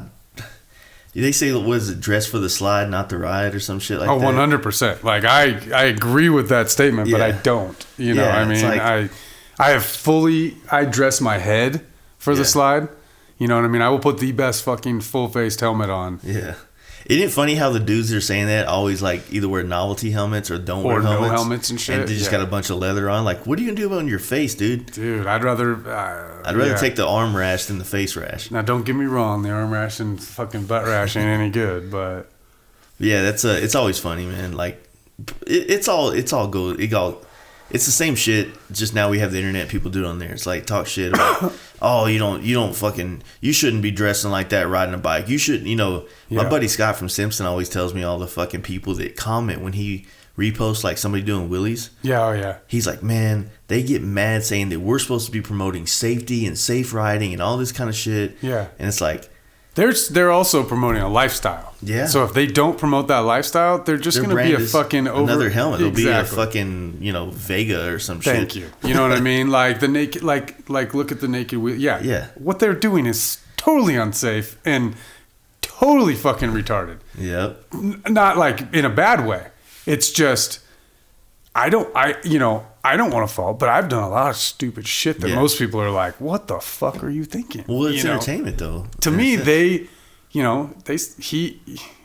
set a standard. When he did the jump, like I said, I wasn't talking shit on his jump. It was all the other bullshit that people do. There was the other dude's jump. That overshot it. There was just a couple other ones that were just lame, and then he pulled that one and landed it clean. And that's when it was right when you came to my place. Yeah, yeah. And then just I started following him, and so the progression of that, I was like, wow, that naked wheelie's badass. But it was something I would never fucking try. Yeah. But on that same note, I motherfucker wheelies like a goddamn, it's nothing. So there's a lot of things I do that fucking I can do like it's nothing. That's not one of them. It's almost like he's a master of what he does. Is just like you are. So doing it naked is not a fucking second thought to him. You know what I mean? Where we were talking about the snowmobiles. I take guys in places like on the snowmobiles that I think is not even it's the easiest shit you could even do.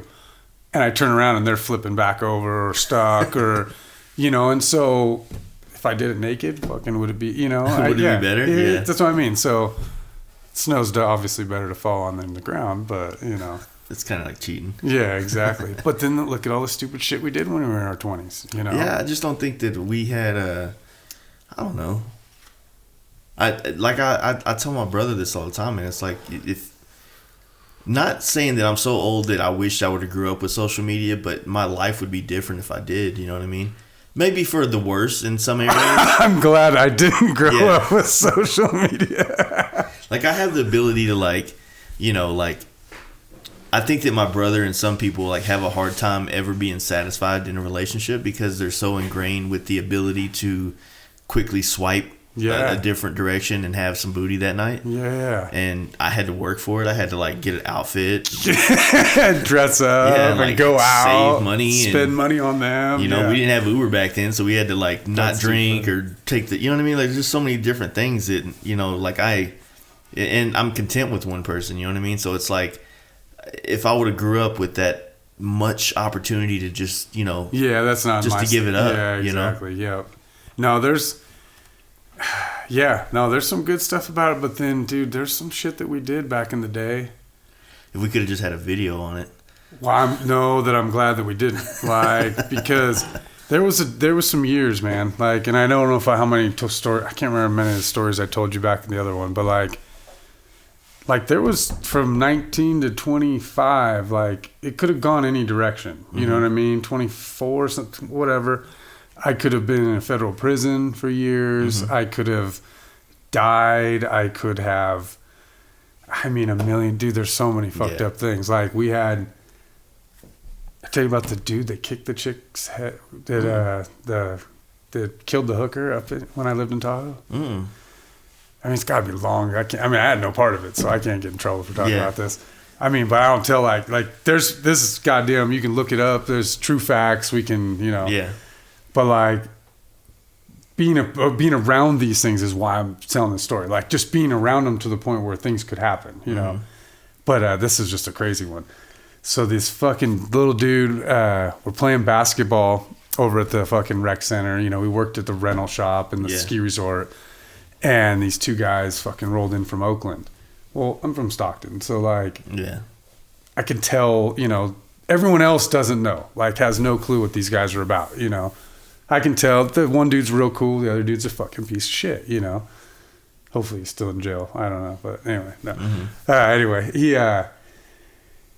we start fucking hanging out with this guy. He's our cook up at the ski resort. Yeah. And so one night he goes to the fucking hooker's house.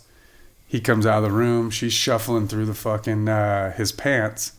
And so he fucking gets pissed. They argue. He pulls out a 2-shot Derringer, 2 in the chest. Like, she doesn't die. So he rolls her in a fucking rug and proceeds to kick her in the head for like 10 minutes. So in case she doesn't die, that she has amnesia. That was his story in the court, right?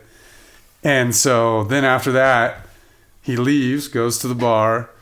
His buddy's staying at our house.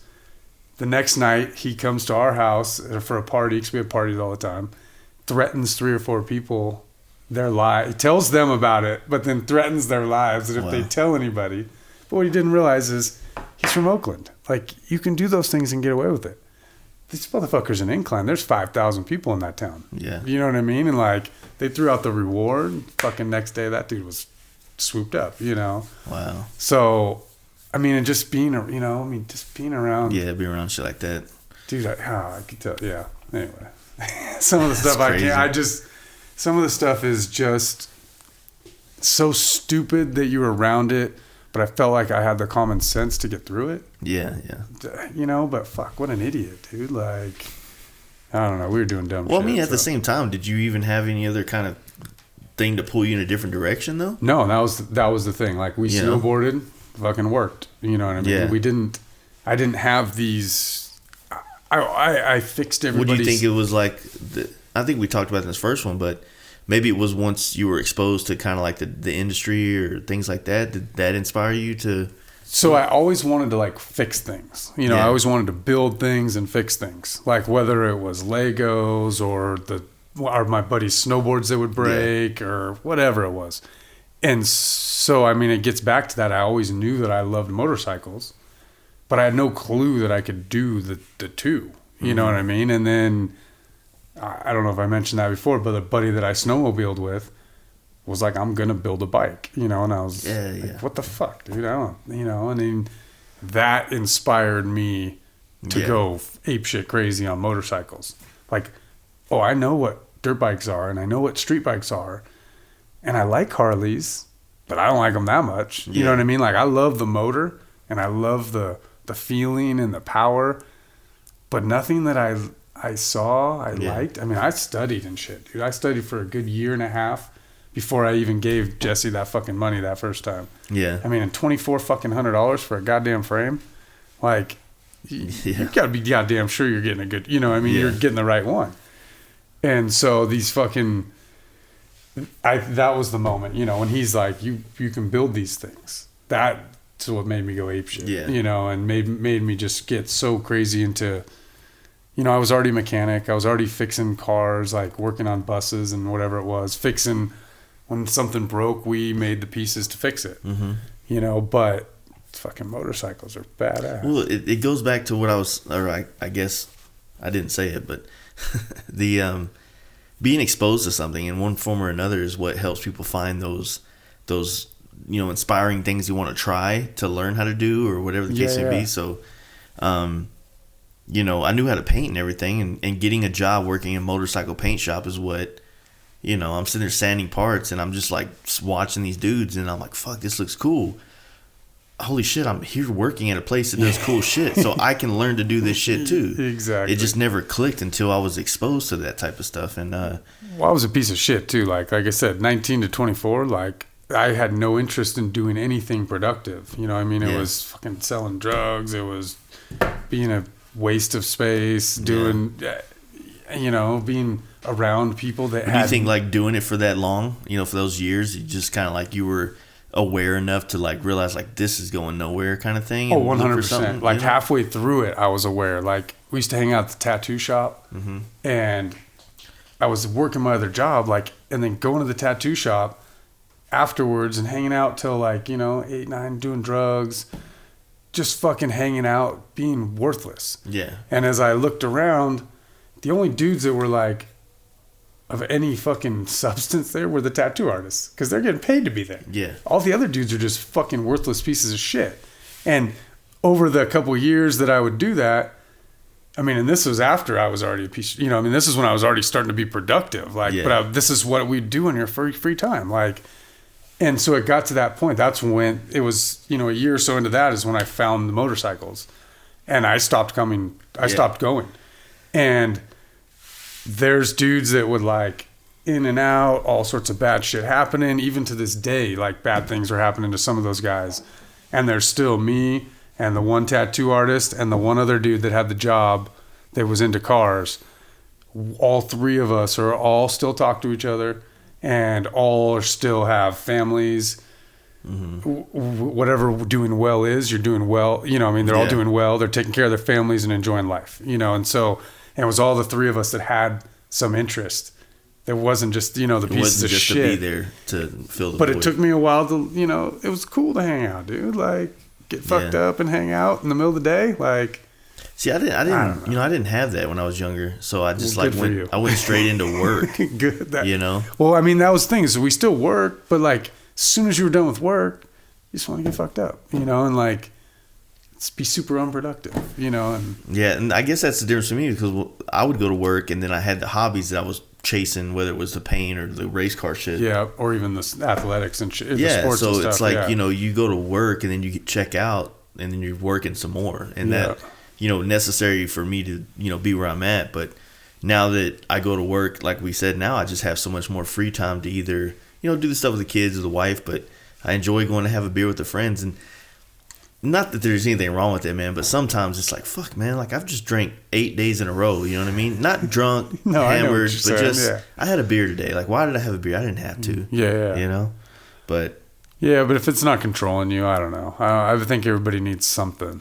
You know what I mean? Because obviously I fucking smoke weed. It definitely kills my temper. yeah. And helps me do certain things. You know, yeah, I could get along without it. I think one of the biggest things I got to learn how to do coming up is kind of like we were talking about on the same page. It's like learning how to check out, you know, around the wife and the kids and Just give them your attention. yeah, You know, I mean, like real attention, not just like not just the fake attention. yeah. You know, and that's kind of like the new, not the challenge, but you know, like, because it's almost like I really want to be there when I'm not there. Oh, well, that's the thing. When You you're know? here, when I'm working, here working, I want that, and Yeah. I'm thinking about that. Yeah. But then when I'm there, I'm thinking about this work. Yeah. You know, it's shitty because I could go like a whole fucking day and then be like, oh, fuck, I do have kids and a wife. Like, I was so into that project. But yeah, man, But, it's a tough one, man. And it, you know, and the part like we were talking about earlier, some of it's like, well, fuck, man, if I ease off the gas now, maybe my break or my opportunity that would catapult me or put me somewhere else, even though I don't really want it or look for it, it's still that back of your head kind of thing, like that. I fully believe that I agree with you in that fact, because when I have let off the gas, a lot of things like I let deadlines Yeah. coming, you know what I mean? Like there's the hot bike one I finished and a couple other ones we've done, but it's like I don't pick anything that has those deadlines. Yeah. Like guys like, hey, can you get this done 3 weeks? No, I'm sorry, I can't. Yeah. You know, and so yes, it's hurt in some ways, you know, but has it? Because fuck, dude, you know, I mean, we're only gonna be around here so long, and Yeah. I don't know. I enjoy, and that's why I like this setup, because at the old, you know, even the one you went to before, we were still that separated. You know what I mean? Yeah, it was 300 yards, fucking, but it was in the country, and they didn't always come over there as much. You know, now it's like fucking kids can play right there, Yeah, but you I have the can door open, continue to work. You know, so because like I like being distracted, but when it's needed, you know what I mean? Yeah. When it's the right time, because there's times when you're in the middle of some shit, like, and you're fucking so stressed out about that cut or that drill, you know what I mean? That fucking whatever it is, that you're like, I just want to get this fucking done. Like, I want to keep continuing doing this, you know? And I feel like a dick, but I don't care because I give them plenty of fucking time. What I hate is when I'm having a stressful day like that and I decide to fill my wife in on the issues I'm having, and she decides to give me her advice to fix something she has no idea what it is. I'm like, babe, I just needed you to just listen right now. I didn't need Yeah. Yeah, I get that shit sometimes. Yeah. But I don't know, man. It's all good. It's it's a fun thing. It's an up and down world. It's of this, working on bikes and loving bikes. I mean, dude, there's parts of every day of the year that, like, I'm working on bikes, or I'm painting bikes, or I'm in this industry where I just want out. Yeah. Or I just want like a curtain to pull over, you know what I mean? And just kind of like completely check out. But well, then go a week without them and then see what, like, the alternative isn't fucking great either. Even though my wife doesn't notice this, like, I've like throttled back on like Instagram a lot. Like, I'm doing a lot right now because I'm on this trip and I want to show it. But dude, before I was like, okay, I got to post something engaging today, right? Like, that was a job. It was part of my job every day. Yeah. And then it got to a point where, like, I'll go 4, 5, 6, 7 days sometimes and I won't post shit. That's, and it sucks whenever, like, that's a big improvement from like someone that felt like had to do it every day. And then my wife's like, you're always on there. I'm like, actually, no. Actually, yeah. If you look at Exhibit A, the last time I posted on social media was so-and-so. And I follow your wife. Yeah. So she's always up on that story thing. Yeah. So she can't give you no shit. Exactly. But she did fucking make me laugh on that V-neck shit the other day. She's like, yeah, I remember I wore my first V-neck. That was a good one, man. Yeah. I couldn't stop laughing on that one. She's down in LA right now with her friends and shit. Nice. Her dad and all them, yeah. So it sucks because, like, we're out here, but usually when we done this trip, like, she would be in LA when I'd meet her down there and spend, like, LA with her and her friends and shit. But, dude, this is the longest trip I've ever taken on a bike. 2 weeks, like, legit 14 days. Fucking awesome. Yeah. Super jealous. Like, it's cool, man. Like, super jealous. What's been awesome so far is just fucking like this tonight, like being here, like shooting the shit. Yeah. And you know what's even better is, like, those are my closest friends, right? Yeah. Some of my closest friends from Dallas, and bringing them to like this part of the country that is almost like my second home. Yeah. You know what I mean? And letting them see the people that they've heard about, that I've had these similar like connections with. You know what I mean? So that's why I'm really looking forward to, like, a lot of people coming out in NorCal and shit like that. But, it's different for me because, like, I really do feel like this is another part of my life being out here out west, and it's very rare that I get to have friends from where I'm from come experience what I do here or who I am here. And that they enjoy what you do too. Yeah, because they got some fucking cool bikes, like and they are, it's fucking cool like that. I got a couple buddies that I had brought to a lot of different things that they would have never gone to otherwise. Yeah.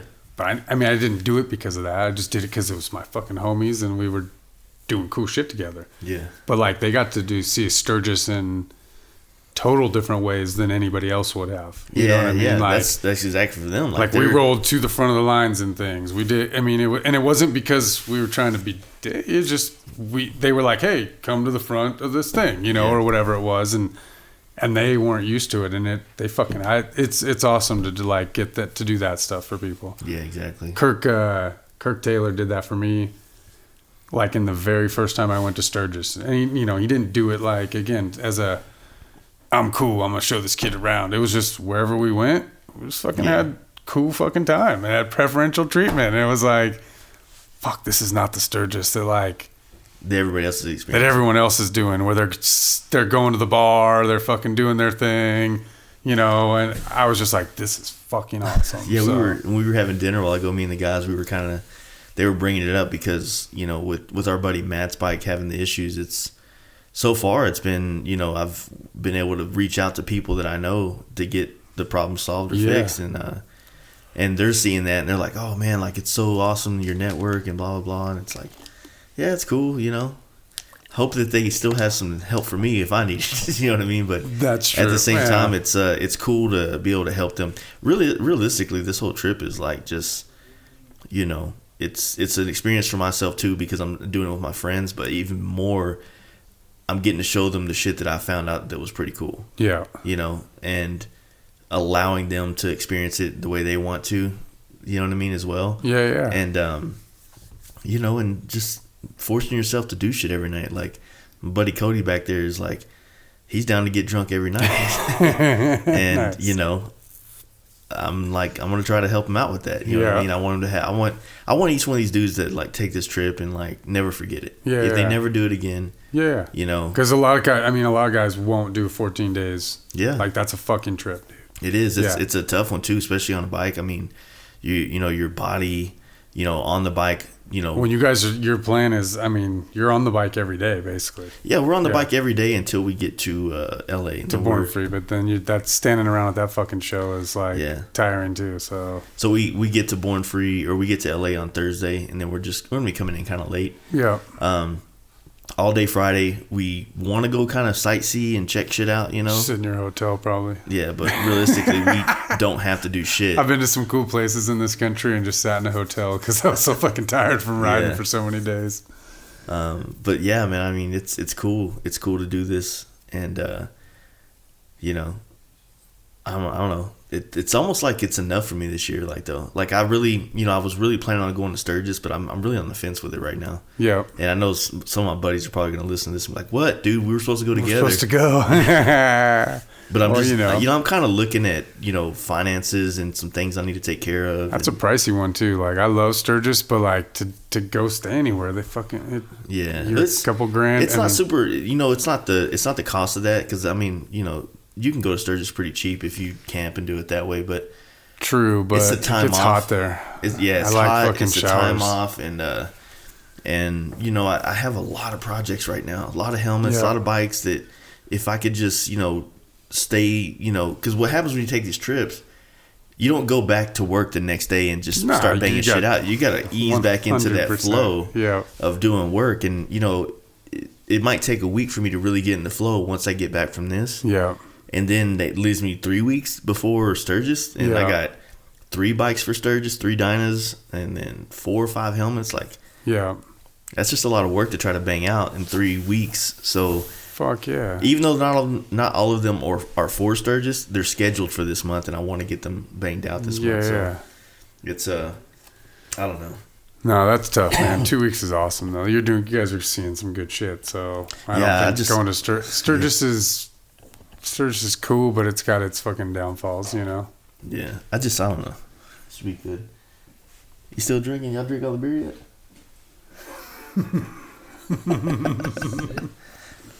Yeah. Well, shit, man. We can wrap this up. It's been 2 hours. Whatever, dude. You hate motherfucking cookies? Oh, yeah. Everybody else had passed out. Oh, they're all asleep already? Fucking guys. Nice. Cool. All right. Shit. Wrap it up. Yeah, so I got to go back and listen to this podcast because I don't remember a whole lot that took place. But anyway, I know I had a great time talking with Brian, and you know, hope you guys are checking him out and following him on his social media pages. TPJ Customs, I believe, is the Instagram, and really looking forward to the next bikes that he's going to be putting out on the road.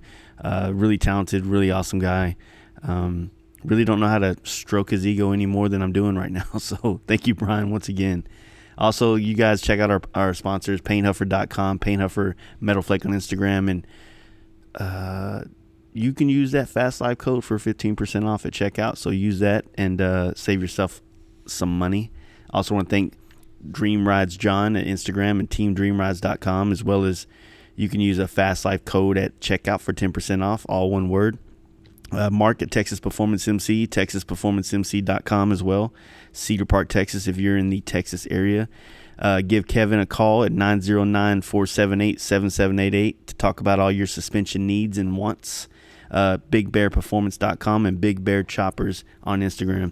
Does a lot of cool videos, so you can check out him basically talking about a lot of great products and things that they do at Big Bear Performance. Also want to thank Lindahl Brakes. LindahlBrakes.com, Fast Life at checkout for 10% off, and Lindahl Brakes on Instagram. Check out their plethora of products that they sell and badass shit to make your bike stop better. And they just came out with some new stuff that I'm pretty fucking jealous about. I want on my bike. So go to their Instagram, check it out. You're going to see what I'm talking about. Really cool guys, really great products. So thank all you guys for checking us out. Don't forget to check out our Patreon.